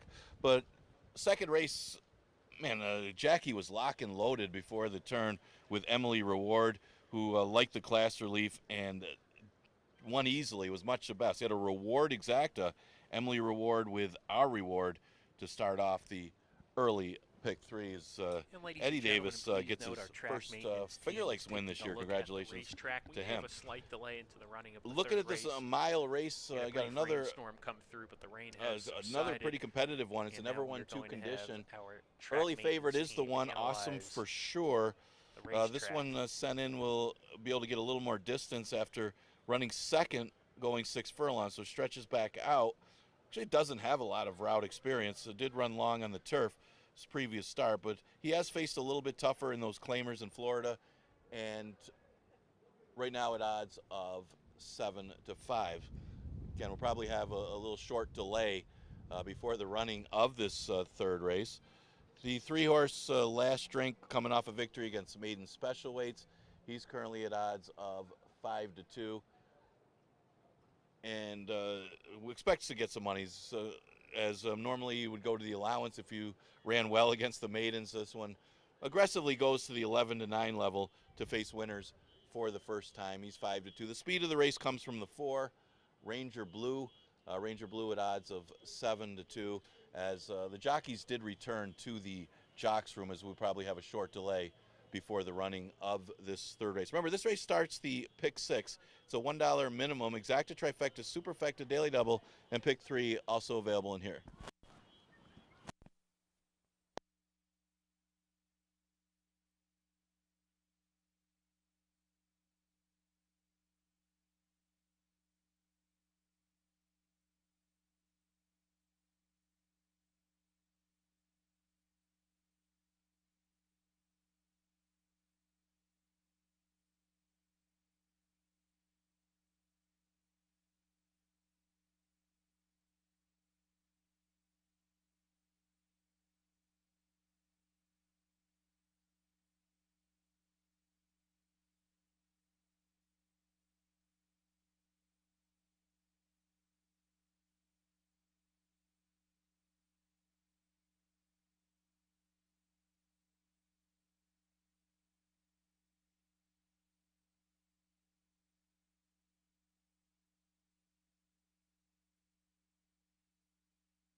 Ladies and gentlemen, our tractor and maintenance crew just finishing up on the track. The horses will be out on the track in a couple minutes.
And the runners are now making their way onto the track for race number 3.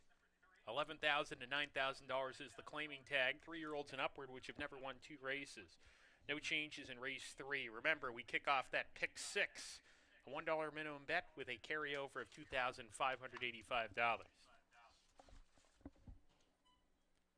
Number 2, Pure Crazy Groove, will be out on the track last. Number 1 is Awesome for Sure with Andre Worry.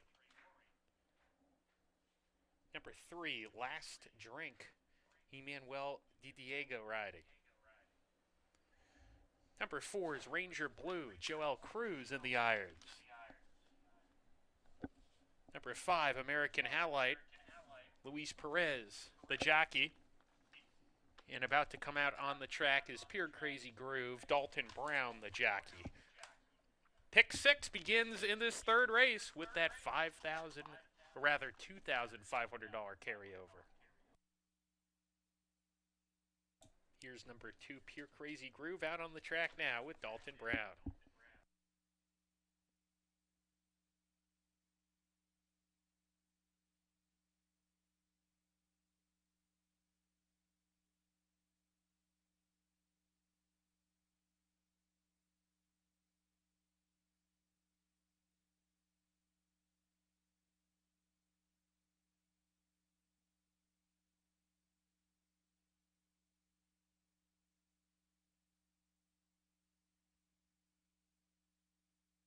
Folks, you've got about 3 minutes to get your wagers in, so make sure you get your bets in sooner rather than later. The horses will be making their way to the gate and at the gate in about 3 to 4 minutes.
And the runners have now reached the starting gate. It's post time for race number 3.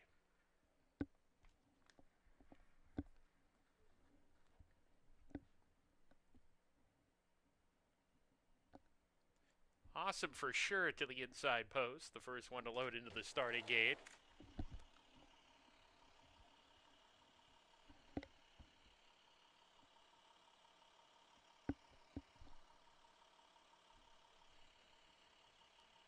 Pure Crazy Groove coming up.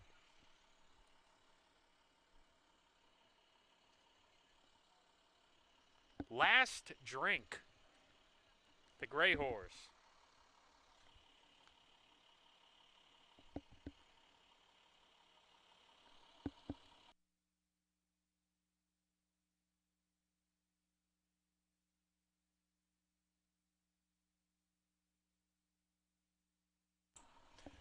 Two back. Ranger Blue goes in, and American Halite to the outside. Here's American Halite.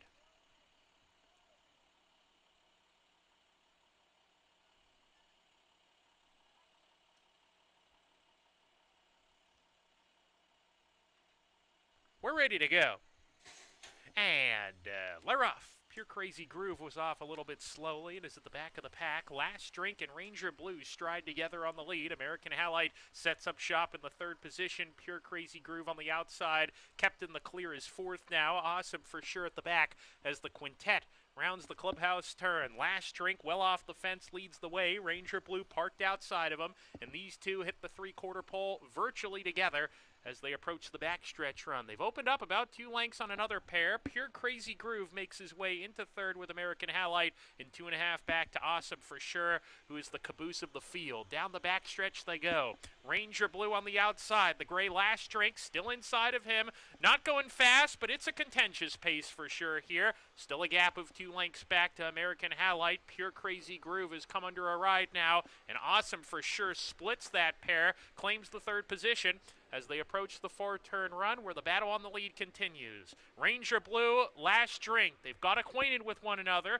3 furlongs to go. They separate themselves 4 lengths from the next pair. Awesome for sure, still in third. American Halite back to fourth on the fence. Pure Crazy Groove did not take to the slop today. Quarter mile more to go. Last Drink, Ranger Blue. It's been a match race throughout, and they turned into the stretch that way. Outside, it's Ranger Blue. Inside, Last Drink. Last Drink on the inside with a narrow lead. Ranger Blue coming right back at him. Awesome for sure getting outside, and he's gotten the right setup. He's taking advantage of it. Here comes Awesome for sure on the grandstand side to the front. Ranger Blue has run tenaciously today, running his heart out, but Awesome for sure got the trip, and he got the win too. Ranger Blue second, Last Drink third, then American Halite and Pure Crazy Groove, who crossed the line fifth.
Number 1, Awesome for sure, was first. 4, Ranger Blue second. 3, Last Drink third. 5, American Halite fourth. 1, 4, 3, 5.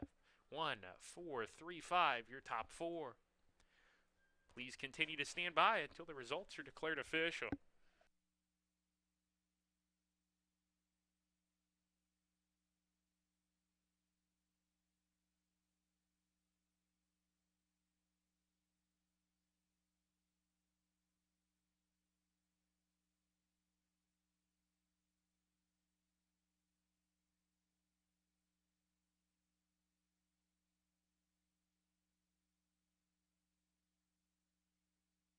Now in the winner's circle is number 1, Awesome for Sure. Awesome for Sure is a 3-year-old bay gelding by Awesome Slew out of Royal Sighting by Rahi. Awesome for Sure, now owned by Our Sugar Bear Stable and trained by Fernando Abreu. Your winning jockey is Andre Worry.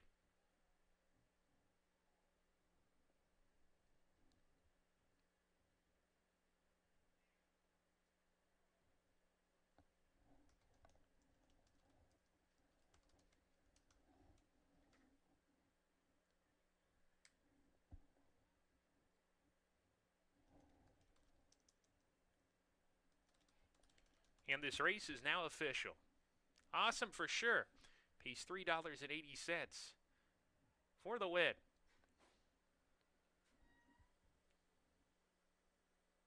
Awesome for Sure, bred in Florida by Ocala Stud.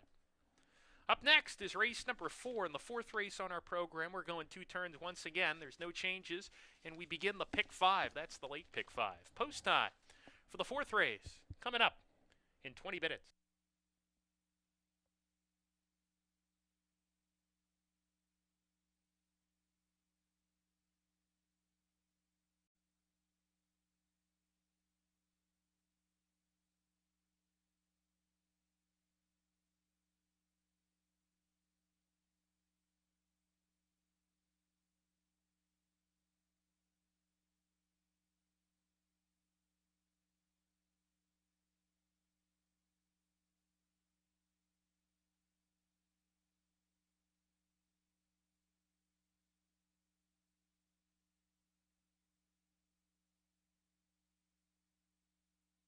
Ladies and gentlemen, we had 2 claims out of race number 3. Last Drink was claimed, and we'll move to the barn of Richard Schaefer. The new owner is Dominic Scott.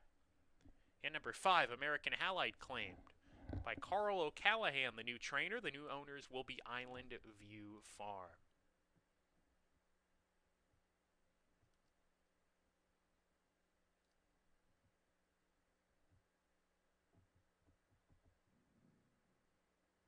Also note, ladies and gentlemen, we had a claim in race number 2 today as well. Actually, make that the first race. There was a claim in the first race today.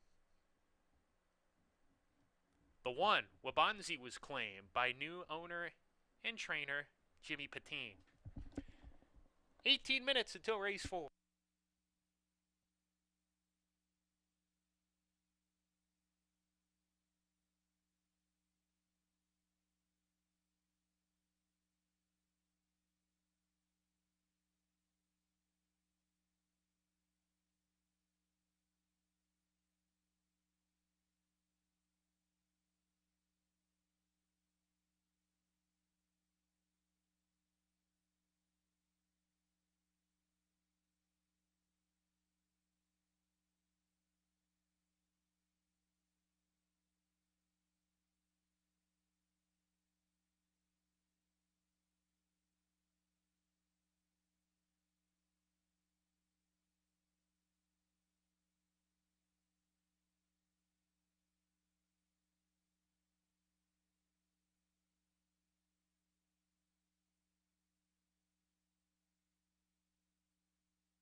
All right, getting ready for race number 4. Yeah, we got a ton of rain before that third race, and the track condition changed to sloppy.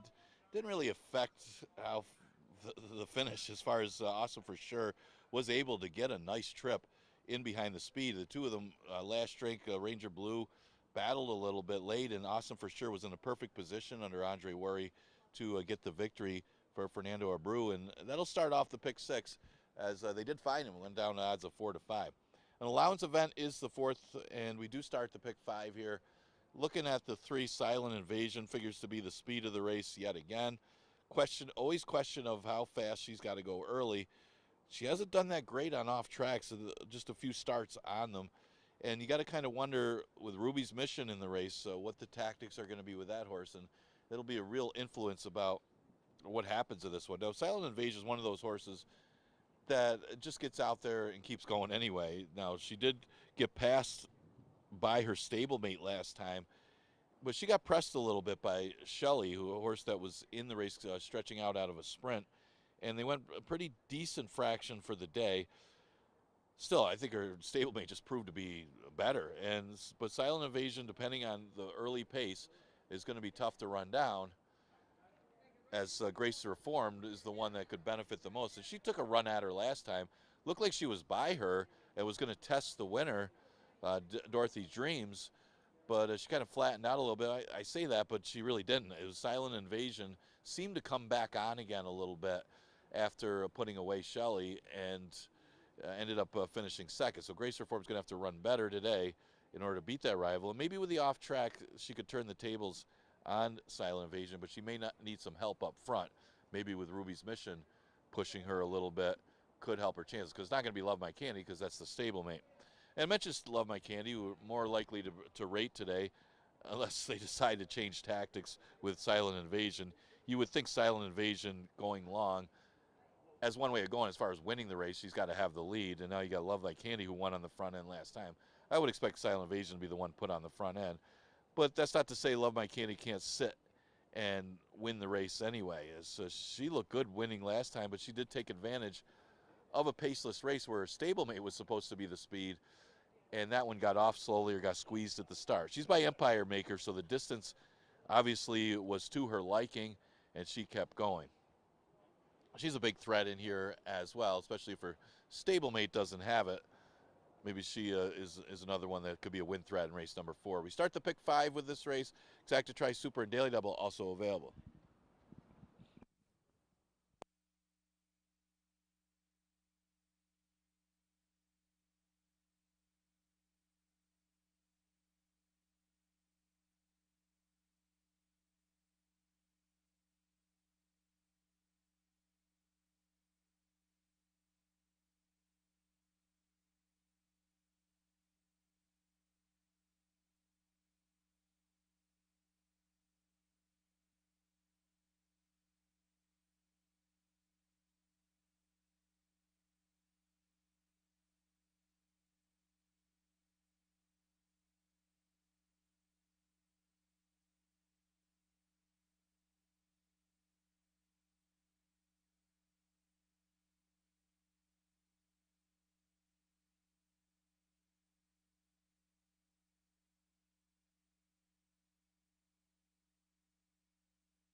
And the runners are now making their way onto the track for race number 4, an allowance race. Fillies and mares, 3-year-olds and upward, going 1.70 miles.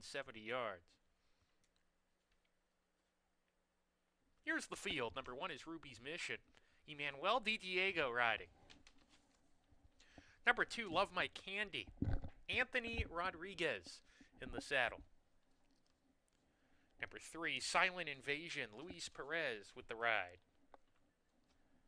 Number 4, Tumbles. Dalton Brown in the irons. Number 5, Grace Reformed. Jackie Davis, the jockey. Number 6, Fancy Feline rounds out the field. Jeremias Flores with the call. Post time is in about 4 minutes, ladies and gentlemen, at 2:42.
One minute to post time, ladies and gentlemen. 1 minute to post. The runners are making their way to the gate.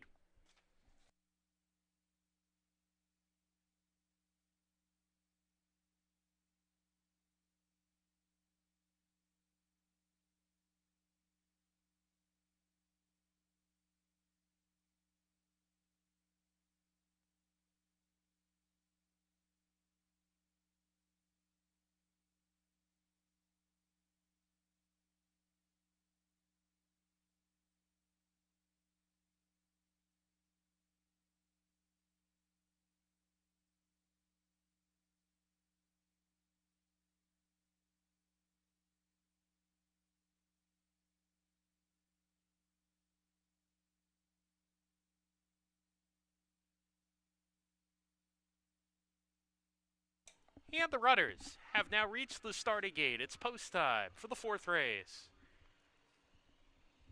Tumbles, the first one to load in. Ruby's Mission to the inside post will be next up. Still working with Tumbles. Went in and then backed away.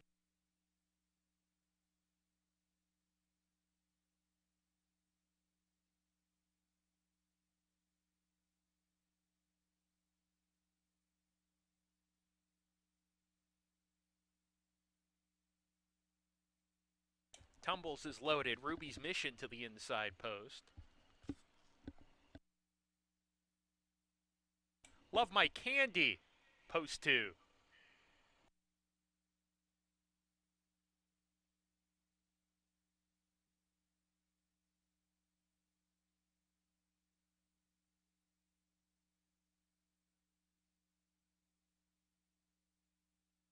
Silent Invasion coming up.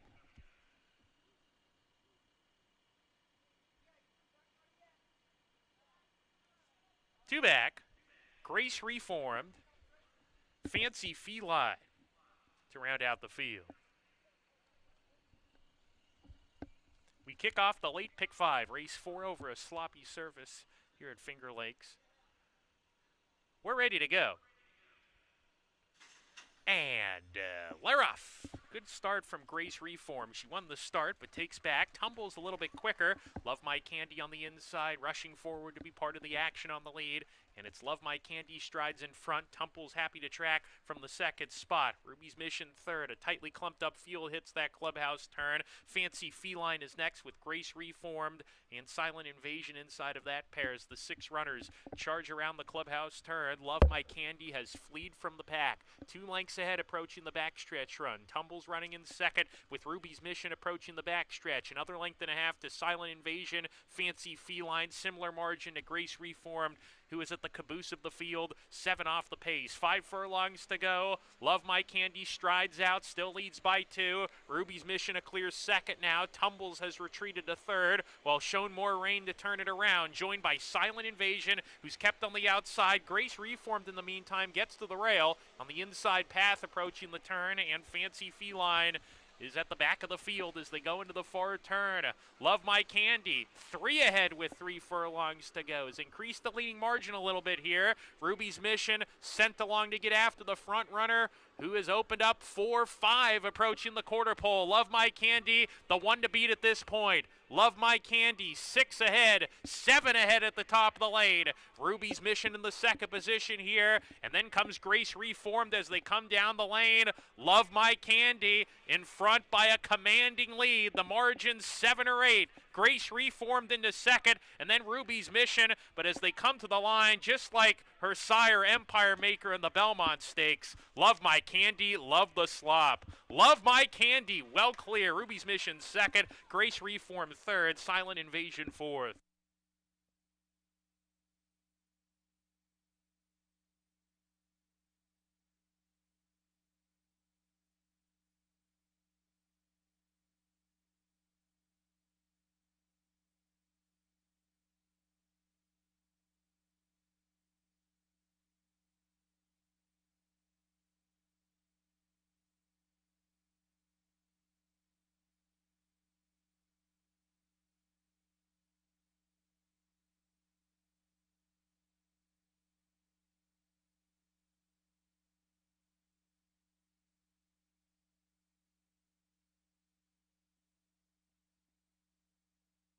Number 2, Love My Candy first, 1 Ruby's Mission second, 5 Grace Reform third, 3 Silent Invasion fourth.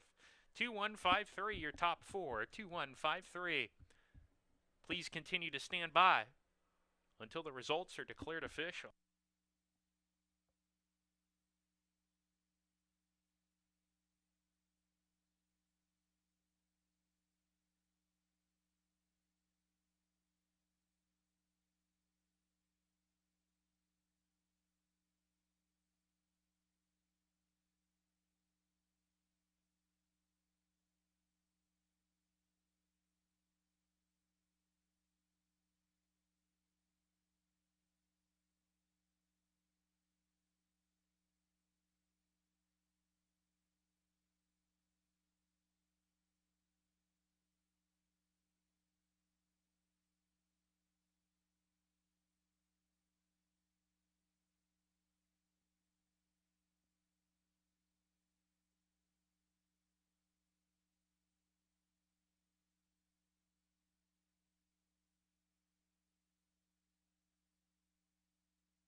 Now entering the winner's circle is number 2, Love My Candy, the official winner.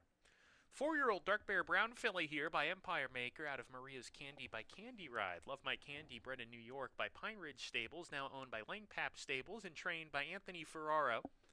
Your winning jockey is Anthony Rodriguez. Love My Candy, 5-1, pays $12 for that win. Big win in gate-to-wire fashion, Love My Candy.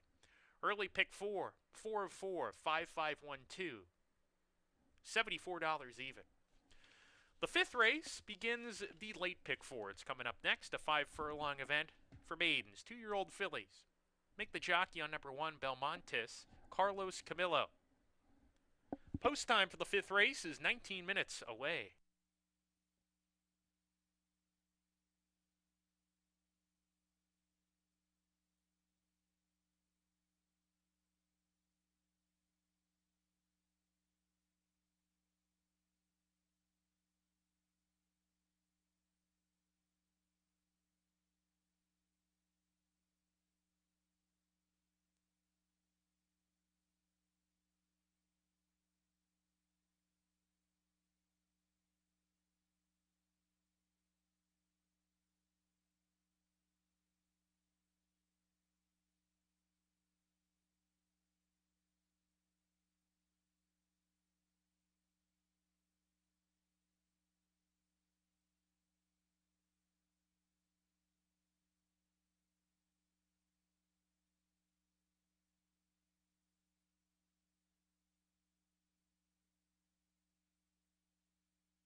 All right, coming up on race number 5, it will be the first 2-year-old race of the season.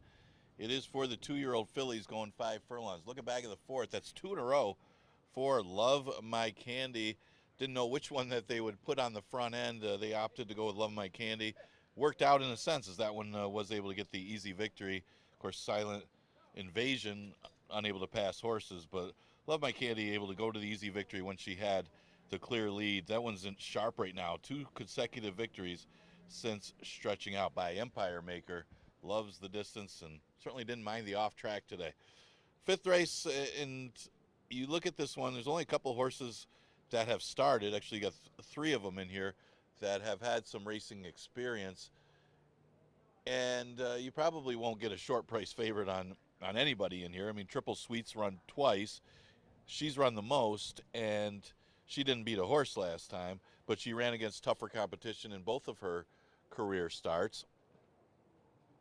You got Idle Gossip, who is getting a little bit of action. I did like the works on this horse, and pretty decent breeding. This is the first foal out of that dam who was stakes placed during her career. She has some steady 5 furlong works leading up to this race, so fitness shouldn't be an issue. And of course, does have the works from the gate. So he also got the 2 Chicas Teca, who's a Kentucky bred in here against New York breds. That, in a sense, could be an advantage.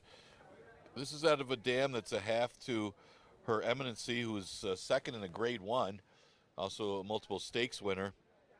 Obviously, the breeding's there, not the strongest of works. They paid $25,000 as a weanling for this one, resold for $17,000. Certainly decently enough bred that she would be no surprise in here for a very successful owner. Right now at odds of 3-1 is Chicas Teca, if I say that one right. Other horses to consider, you got a couple firsters here. The 5 Sadie War Lady, not getting much for early play at 10-1. She's by War Dancer. She's a half to a horse that stakes place. Shane's Pretty Lady.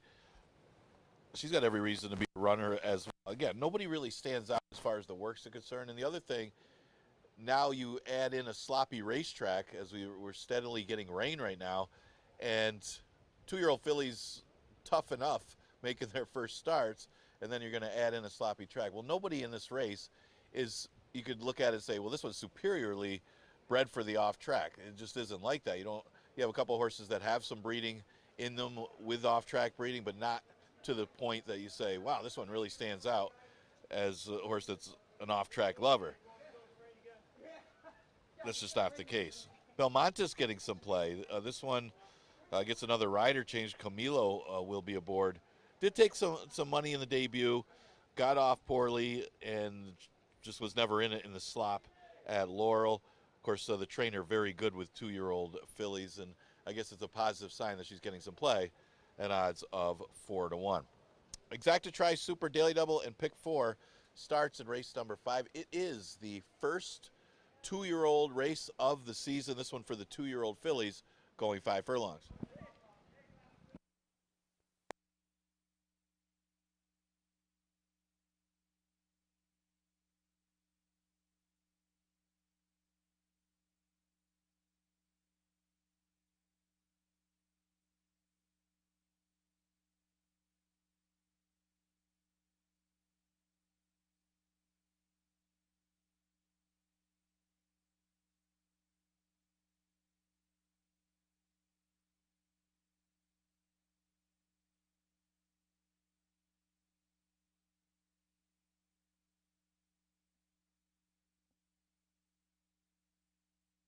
Ladies and gentlemen, we are going to have a slight delay into the runners making their way onto the track for the 5th race. Just a slight delay.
And the runners are making their way onto the track for race number 5.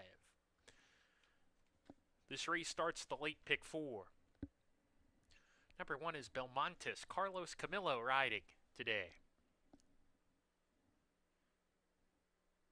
Number 2, Chic Azteca, Andre Worry, the jockey.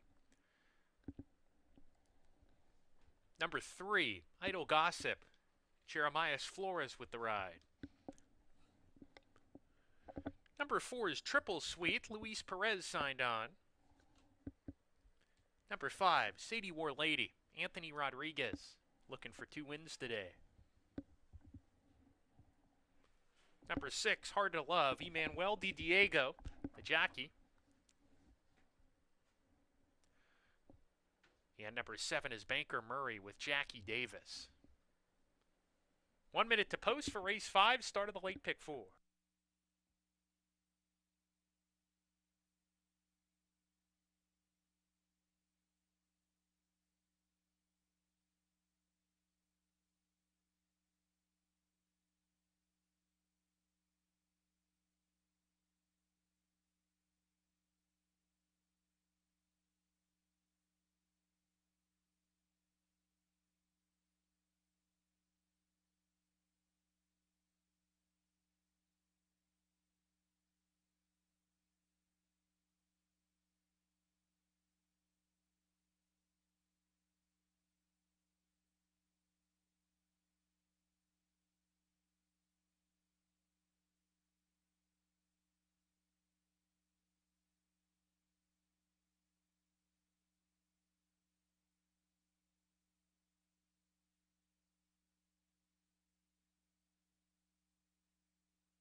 And ladies and gentlemen, here is a scratch being announced. A late scratch of number 1, Belmontes.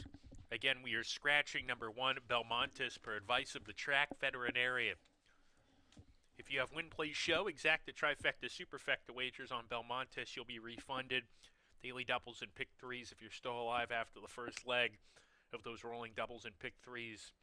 You'll get paid out via consolation. Pick 6, also pick 5s. Late pick 5s. If you had number 1, you're going to get the favorite at the start of the race. If it goes off favored, you get that runner on your ticket. If you had number 1, Belmontes, a late scratch here in the 5th.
And the runners have now reached the starting gate. It's post time for race number 5 to kick off the late pick 4.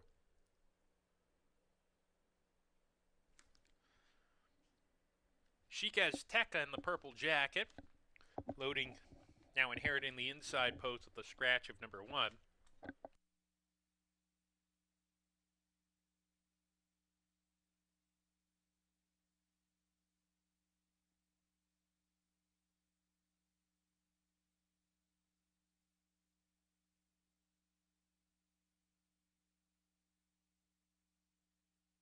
Ideal Gossip going in. Triple Sweet. Sadie War Lady in the green jacket.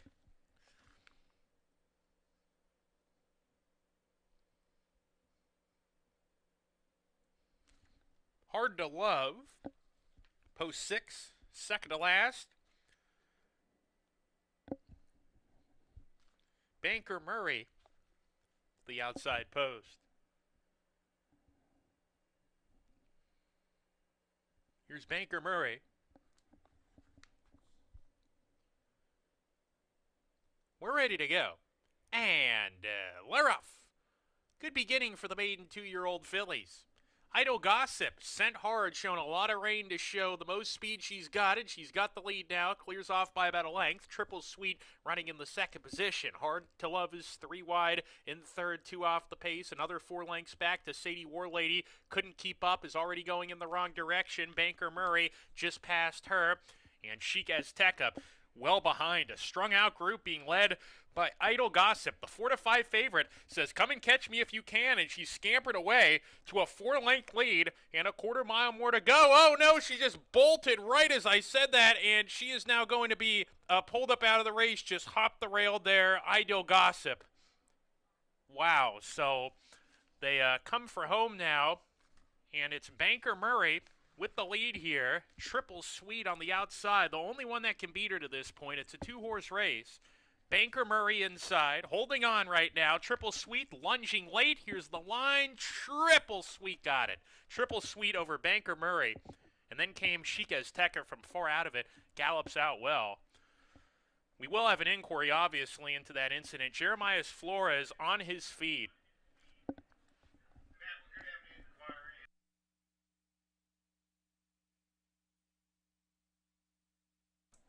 The horse, Idle Gossip, running back to the barn area. Appears okay, actually. So both horse and jockey appear okay after that. But as you can understand, there's going to be an inquiry into the running of this race involving that incident turning for home.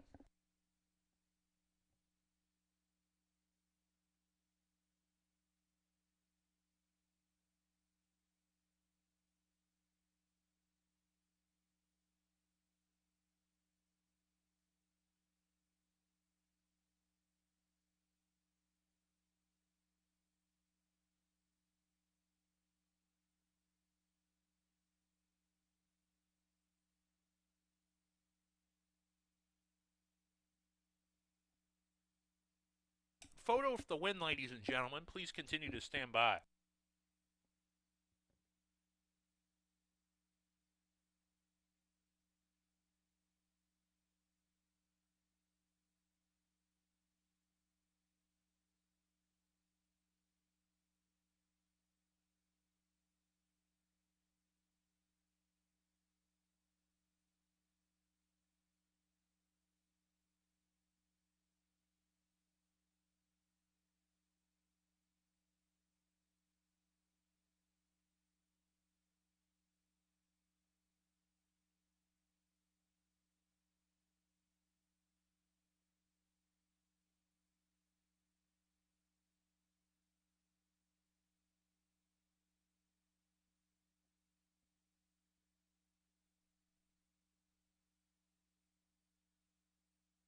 Number 4, Triple Sweet first. 7, Banker Murray second. 2, Chic Azteca third. 6, Hard to Love fourth. In the winner's circle is Triple Sweet.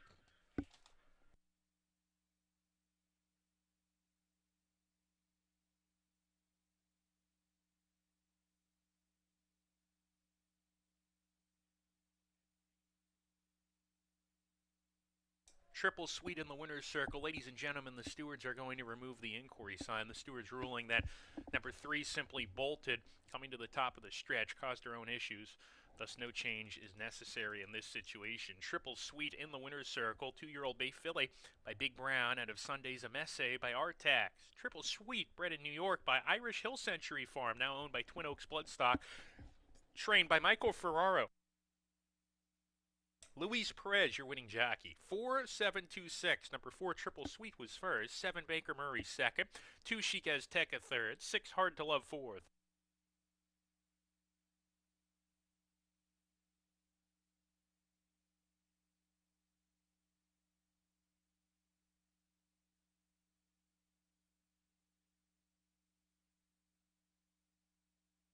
Remember, ladies and gentlemen, the $6 and nickel payout in the pick 3, that's a consolation pick 3. With the late scratch of number 1. Sixth race up next, ladies and gentlemen, in race number 6 today. No changes. Post time for race 6. 20 minutes.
Ladies and gentlemen, here is a late scratch out of the 8th race today.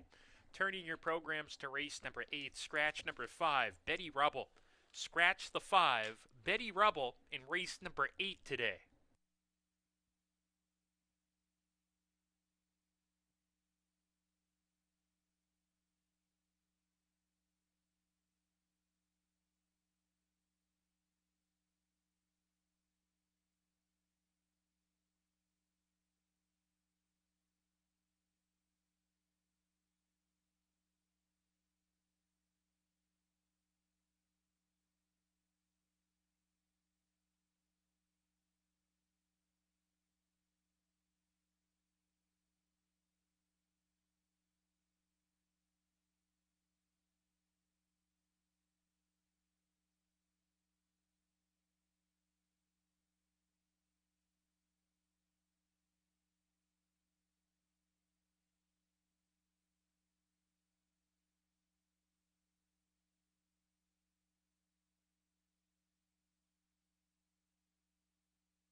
All right, getting ready for race number 6. And like I say, 2-year-old fillies, you never know what to expect. It looked like Idle Gossip was on her way to victory and then bolted on the turn.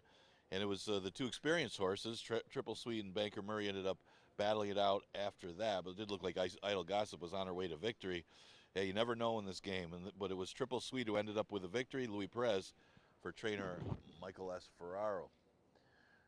Well, you're going to have a short price favorite here in the 6. It's a never won 2 condition for fillies and mares, an allowance event going 6 furlongs. Sweet Anniversary made her debut and just was dominant. Now, she ran off the screen to a 15-plus length victory in a very quick time of 104 and change. Not sure what was behind her, but it was still a quick time and a dominant performance. Can she come back here? Now, we'll have to throw in the fact that it is a sloppy racetrack, so she will have to handle the track. But off of that last effort, that effort towers over this field if she can repeat it. 1 to 2 is the price on her, and she will get a lot of action in this race. Another horse to consider would be the 7, She's a Freud. Was also pretty impressive in her debut, maybe not as impressive, but she came home at 113 and change. But she dominated that field. And Dharma was a late closer, but that one has some ability too, but she was just too late trying to get to She's a Freud. But that shows how good she is. She was over 4 lengths clear of Dharma and Shine My Tear, who are pretty good ones in that maiden condition. Now, she was a late scratch on July 15th, so now she has a little time between races, but she put a work in on July 22nd and a bullet work. I think if somebody's going to beat the big favorite in here, she's probably the most likely rival to do so, and she's at 7 to 1. The other horse that might have an outside chance would be the 5 City Blocks, as she does face easier here in a straight 2 lifetime. after running in the one other than state breds in New York. Of course, the last couple races on the turf. Now, she does have off-track experience. She's been on the off-track twice in her career, did finish off the board in both of them, but one of those races was against a pretty good one that we're all familiar with, and that's Sweet Brown Sugar, when she ran against her in a one other than state bred back in May. That one has won a couple stakes races here at Finger Lakes. So that's some of the contenders in race number 6. We start the late pick 3, Exacta Tri Super and Daily Double, also available in here.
And ladies and gentlemen, here is a late scratch in the 7th race today.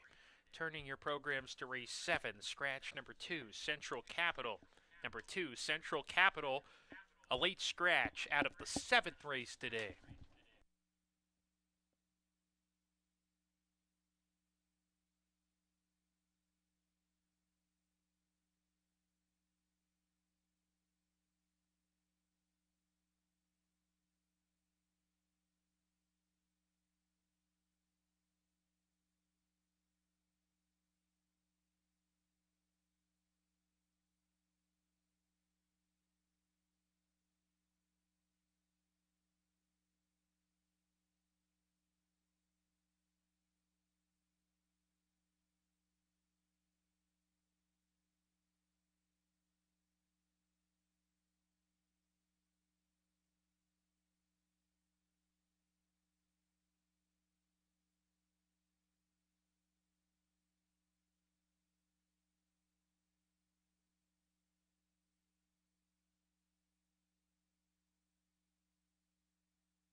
And the runners are now making their way onto the track for the 6th race, an allowance for fillies and mares, 3-year-olds and upward, going 6 furlongs.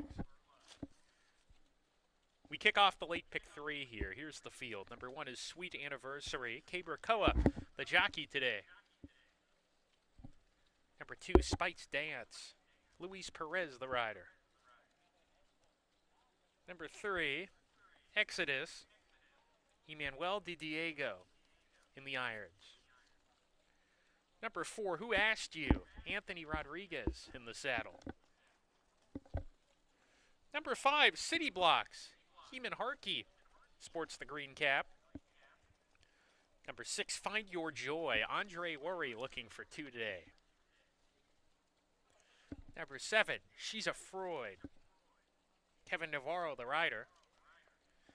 And coming out onto the track now to round out the post parade, number 8, Impermanence. Joel Cruz, the jockey. That's the field for race number 6. We've got 2 minutes to post time for the 6th race.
One minute to post time. The runners are making their way to the gate.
And the runners have now reached the starting gate.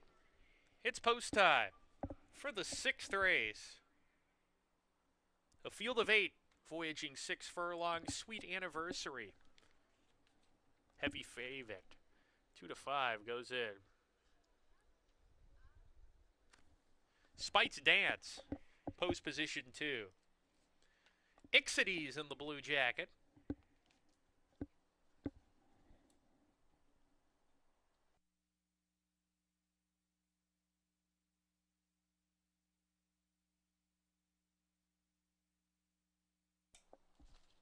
Who Asked You goes forward. They load Impermanence early. City Blocks, third last. 2 back. Find Your Joy. And She's a Frood.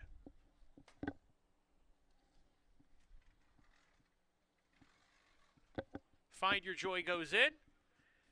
She's a Freud coming up.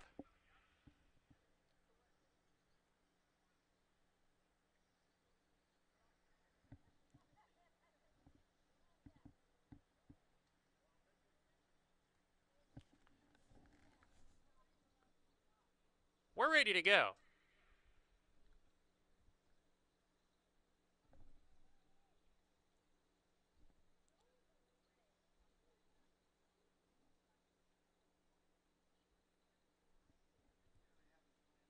And they're off.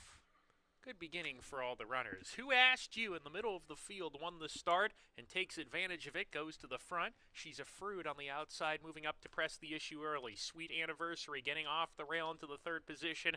Ixides right behind in the 4th position, Blue Jacket. Spite's Dance is next. Impermanence is dropping back already. Doesn't like that kickback in her face. Has been passed by City Blocks, and Find Your Joy towards the back with Impermanence as the 8 runners charge into the far turn. The leader here into that turn. Who Asked You is cleared off a length at 3/4. She's a Freud. Backs off in the 2nd position. 2 back to Sweet Anniversary, pumped upon by Kyber Koa to get into the race, but she moves up as soon as she was asked, and there she goes into the 2nd position. City Blocks, in the meantime, is riding the rails, saving ground, approaching the top of the lane. The others have get going, coming off the turn. Who Asked You in deep water now. City Blocks on the inside, charges to the front. Sweet Anniversary on the outside, moving up too, and it's Sweet Anniversary who has the head lead. City Blocks on the inside, fighting for the win as well. It's Sweet Anniversary with a narrow edge. City Blocks coming back. Sweet Anniversary starts to inch away, and Sweet Anniversary gets the job done.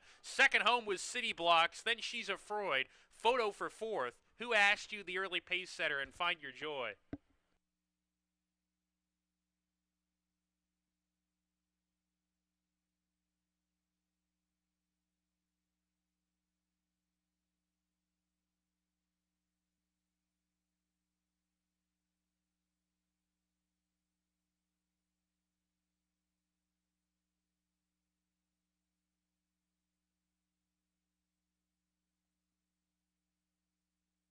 Number 1, Sweet Anniversary first, 5 City Blocks second, 7 She's a Freud third. Photo finish for the 4th spot.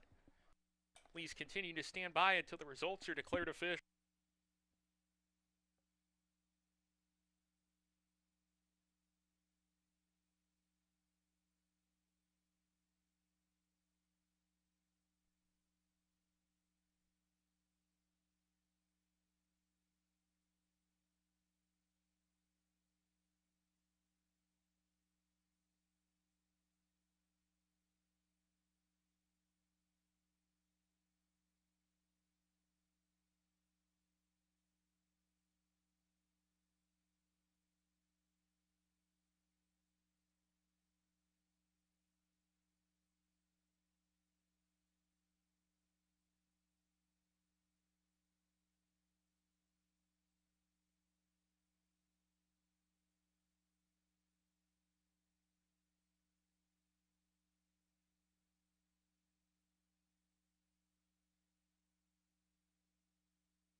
Running 4th was number 4, Who Asked You, 1574.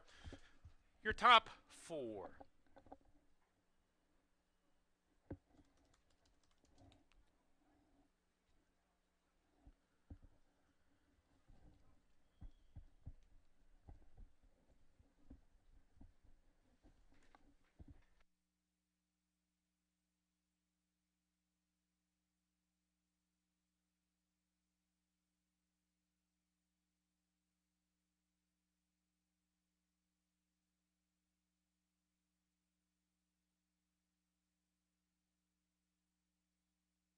Now in the winner's circle is number 1, Sweet Anniversary.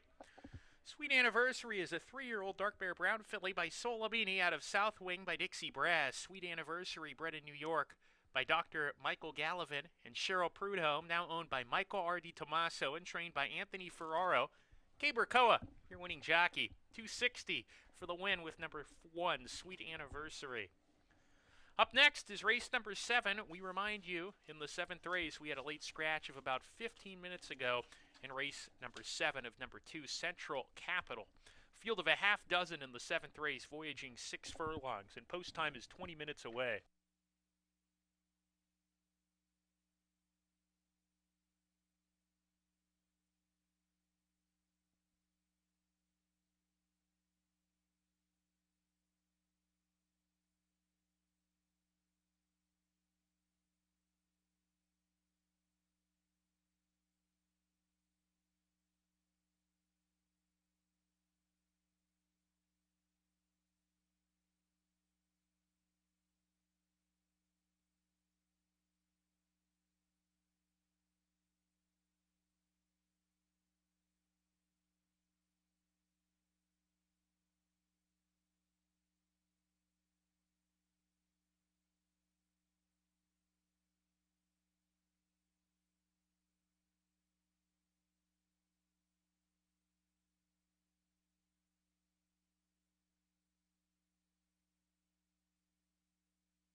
Okay, getting ready for race number 7. The favorite does not disappoint in the 6. That's Kiberkoa for M. Anthony Ferraro. Horse has got some real talent, that 3-year-old filly.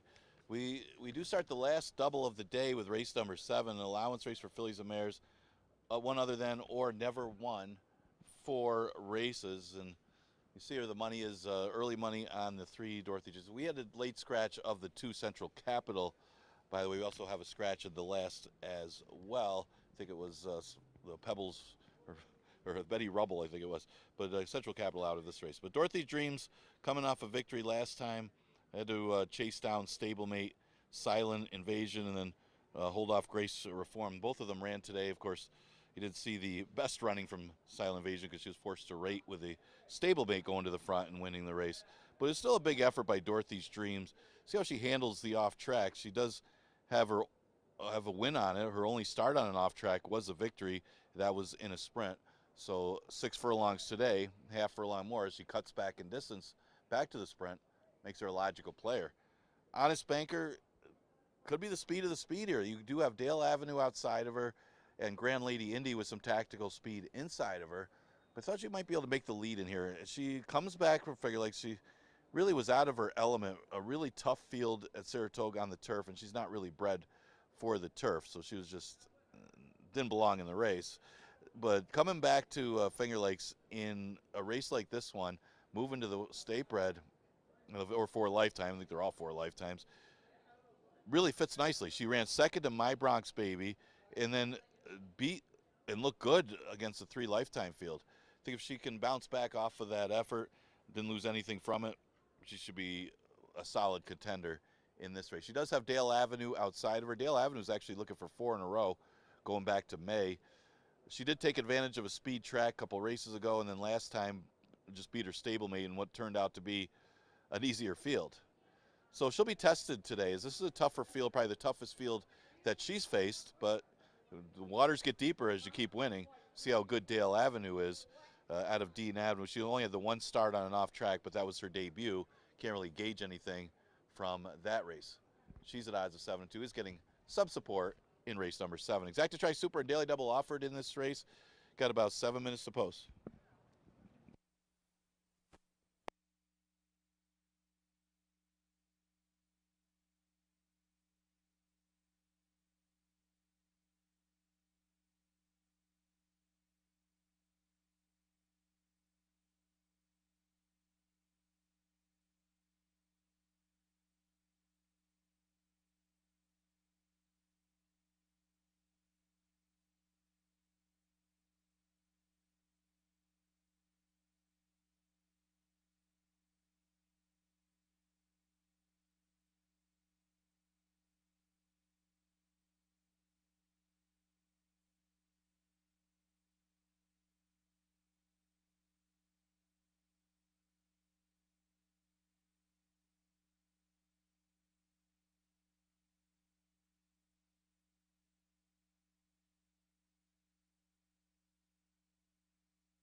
And the runners are now on the track for race 7, an allowance for fillies and mares 3-year-olds and upward going 6 furlongs. Scratch number 2, Central Capital. This race starts the late daily double. Here's the field. Number 1 is Grand Lady Indy. Eamon Harkey, the rider today. Number 2 is Scratch. Number 3, Dorothy's Dreams. Cabracoa looking for back-to-back wins. Number 4, Honest Banker, Emmanuel de Diego in the irons. Number 5, She's a Wild Joker, Jackie Davis looking for 2 on the program. Number 6, Dale Avenue, Michael Davila Jr., the jockey. And number 7 is Isabel Loves Gold with Luis Perez. 2 minutes away, 2 minutes to post time anyway, for race number 7, start of the late double.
The runners are making their way to the starting gate. 1 minute to post.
And the runners have now reached the starting gate. It's post time for race number 7. They've already loaded Dale Avenue to post position 6. Honest Banker taking her spot.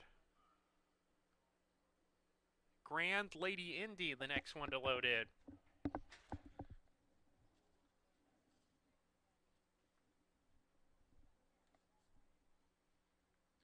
Dorothy's Dreams in the yellow.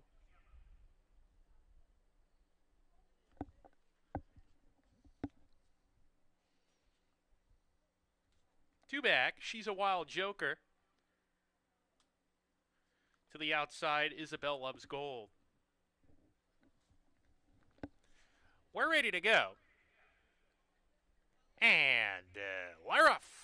Isabel Loves Gold on the far outside, prominent early with Dale Avenue. Honest Banker inside of that pair. Dale Avenue with a half-length lead. Honest Banker to the inside. Isabel Loves Gold backs off in third. Grand Lady Indy is joining her into the third position, claims that spot, and Isabel Loves Gold is back in fourth with She's a Wild Joker. Gap of 2 to the trailer Dorothy's Dreams with a half mile to go. Dale Avenue on the lead, well off the fence, leads by a neck. Honest Banker right there to the inside. They've opened up a length and a half on Grand Lady Indy, who runs in third. She's a Wild Joker getting closer in fourth, nickeled along now, 2.5 lengths off the lead, 3/4 to Isabel Loves Gold, and Dorothy's Dreams has yet to pass a runner, gets to the outside, but has a lot of work to do with a 1/4 mile to go. Match race on the lead. Honest Banker joined by Dale Avenue, and these two are off the turn as one. Dale Avenue on the outside. Inside, Honest Banker is stubborn. On the fence, Grand Lady Indy attempting to surge from the fence. Furlong to go. Honest Banker has turned away Dale Avenue, who could not keep up. Grand Lady Indy claims the second spot late, but nobody's beating Honest Banker,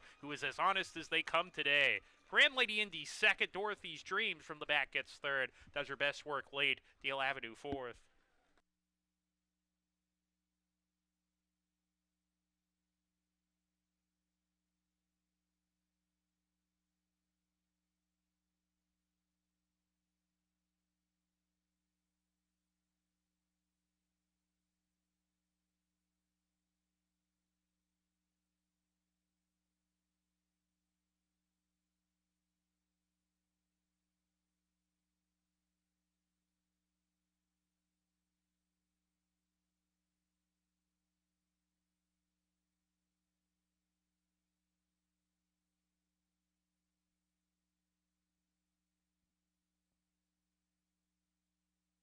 Number 4, Honest Banker first. 1, Grand Lady Indy second. 3, Dorothy's Dreams third. 6, Dale Avenue fourth. 4-1-3-6, your top 4. 4-1-3-6. Please continue to stand by until the results are declared official.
This race is now official. Now entering the winner's circle is number 4, Honest Banker, a 4-year-old chestnut filly by Central Banker, out of True Charm by Langfer. Honest Banker, bred in New York by McMahon of Saratoga Thoroughbreds. Barton Partners, now owned by Joseph McMahon and McMahon, Kyle Buchechin, and Eric Chasky. Trained by Ralph de Alessandro, your winning jockey, Emmanuel de Diego. Honest Banker pays $6.90 for the win in an impressive run. Up next, ladies and gentlemen, the finale. That's right, the last race today, race number 8. In the 8th race on the program, scratch numbers 3 and 5. Number 6, Dosage and Mimosas, make the weight 118. Post time for the last race. It's coming up here in about 19 minutes.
All right, coming up on race number 7. Yeah, Honest Banker looking good again in victory is just the return to Finger Lakes was what this horse needed. Now we come to the last. And we scratch the 3, Bad Connection, and a late scratch of the 5, Betty Rubble, out of the 8th. And it's a 5,000 claimer going 6 furlongs. Looking at the the New Miami. New Miami is a horse that's a little bit pace dependent in here because she's a late closer. But look for her to be picking up the pieces. She is 0 for 17 on an off track, but she's also 5 for 57 overall, so not so sure that the off track is her undoing. She actually didn't run that badly considering when she had a good track going 6 furlongs on June 10th. She was just over her head last time in the 1 state bred. Much easier spot today. She could be a contender, but again, the pace has got to come back to her. She does not get help with the scratch of Bad Connection. That's one that would have ensured a pretty good pace. Ramon got to be tough in here. Ramon is okay on the off track. She's another one that's winless on it, but 6 for 9 in the top 3. In her overall record, she's got more seconds and thirds than victory. She just got mixed up with the pace last time on a sloppy racetrack. So and still ran okay. She ran second. It was just set up for the deep closer in traffic. Would think that sitting just off of this pace, she'll be close up anyway to Super Slide, who appears to be the early speed, that she could have some impact in this race, and hard not to use her in here. She's a major player. The 2-horse Pal's Alley could be a good long shot as far as hitting the board, although she hasn't performed well in a lot of her off-track races. But then again, she's only a 3-time winner with a lot of starts. So you see some of these horses, they've had a lot of starts, but again, they catch some tougher groups for 5,000. This is a much easier spot that she could be a good underneath horse. And then you got the inside speed of Super Slide. She really showed good speed. She went under a 23, which is good for this condition for the first quarter, and battled the whole way with Ramon before In Traffic was the one to take advantage. She does have a win at the distance. It's just a matter of, does she get any pressure early, and is she able to get out there and relax a little bit? Maybe she has a good chance to win the final race of today's card. Exacta Try and Super offered in the last. We return tomorrow with live racing with a 1 o'clock first post.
And the runners are now making their way onto the track for race 8, a $5,000 claimer. Fillies and mares, 3-year-olds and up, going 6 furlongs. Scratch numbers 3 and 5. Here's the field for race 8. Number 1 is Super Slide. Rafael Rohina Jr., the jockey. Number 2, Pal's Alley. John Barrios has the call. Number 3 is Scratch. Number 4, the New Miami. Ramon Vasquez in town to ride. Number 5 is Scratch. Number 6, Dosage and Mimosas. Ramon Mulero in the irons.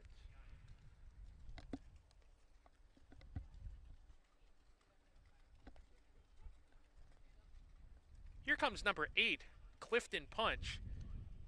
Heeman Harkey, the rider. And completing the field is number 7, Ramon. Jackie Davis in the saddle. That's the field for race 8, folks. 3 minutes away until the nightcap race number 8. Good luck.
1 minute to post time. The runners are making their way to the gate now.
And the runners have now made their way to the gate for the finale, race number 8. Remember, tomorrow we've got live racing here at Finger Lakes. 8 more races, first post, 1 p.m.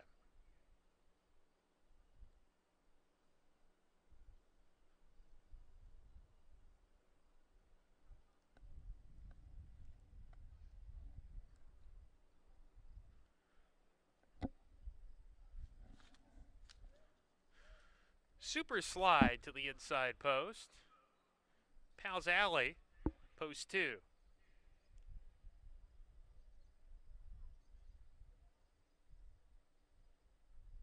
The new Miami coming up.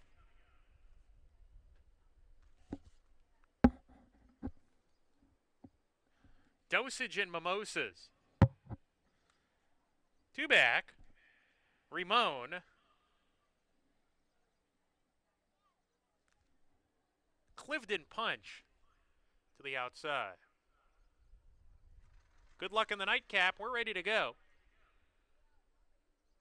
And Leroff in the finale.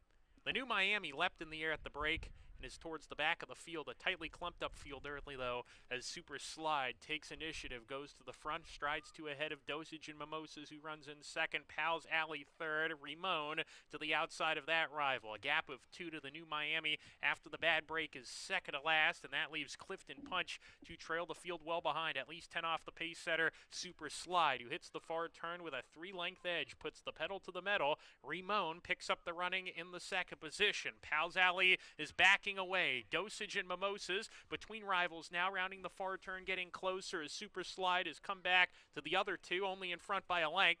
Ramon right behind in chase mode second. Dosage and Mimosas third, under pressure too. Then Pal's Alley, the new Miami fifth, has a lot of ground to make up. 8 or 9 behind the front runner, who is at the top of the stretch, Super Slide. Super Slide down the lane, spurts for home, opens up 3.5 lengths with a big burst. On the outside, Ramon in the second position, but Super Slide's full of run.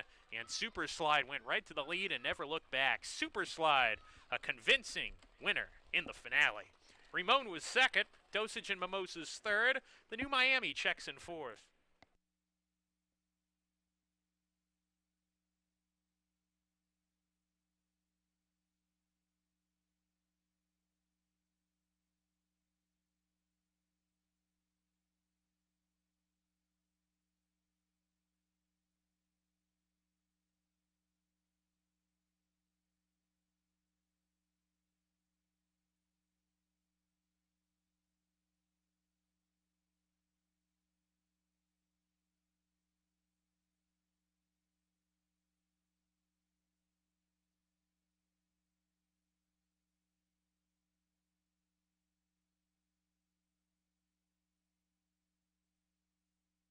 Number 1, Super Slide first, 7 Ramon second, 6 Dosage and Mimosas third, 4 the new Miami fourth, 1764, 1764, your top 4.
Now in the winner's circle is number 1, Super Slide.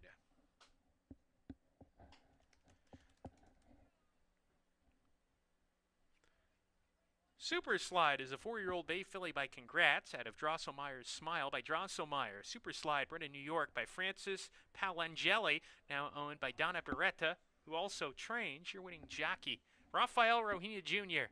Super Slide pays $12.40 to win. Pick 5.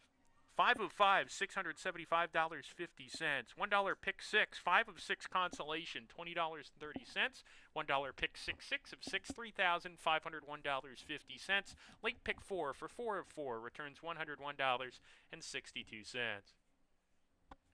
Ladies and gentlemen, live racing resumes tomorrow here at Finger Lakes. First post is 1 o'clock once again on an 8-race program. We will see you then. Thanks for spending your day with us. And remember, you can head downstairs to the casino level for the best slot machines you'll find. Plenty of variety and a lot of ways to win money down at our Finger Lakes Casino. We'll see you back here tomorrow. First post once again, 1 p.m., 8 races more, and we will see you then. Have a great rest of your day. Make sure to get home safe. This is your track announcer, who is substituting for Anthony Stabile. My name's Matt Ditterman. May your dreams be winning ones, and may those dreams come true. Keep living your dream, folks. Good day.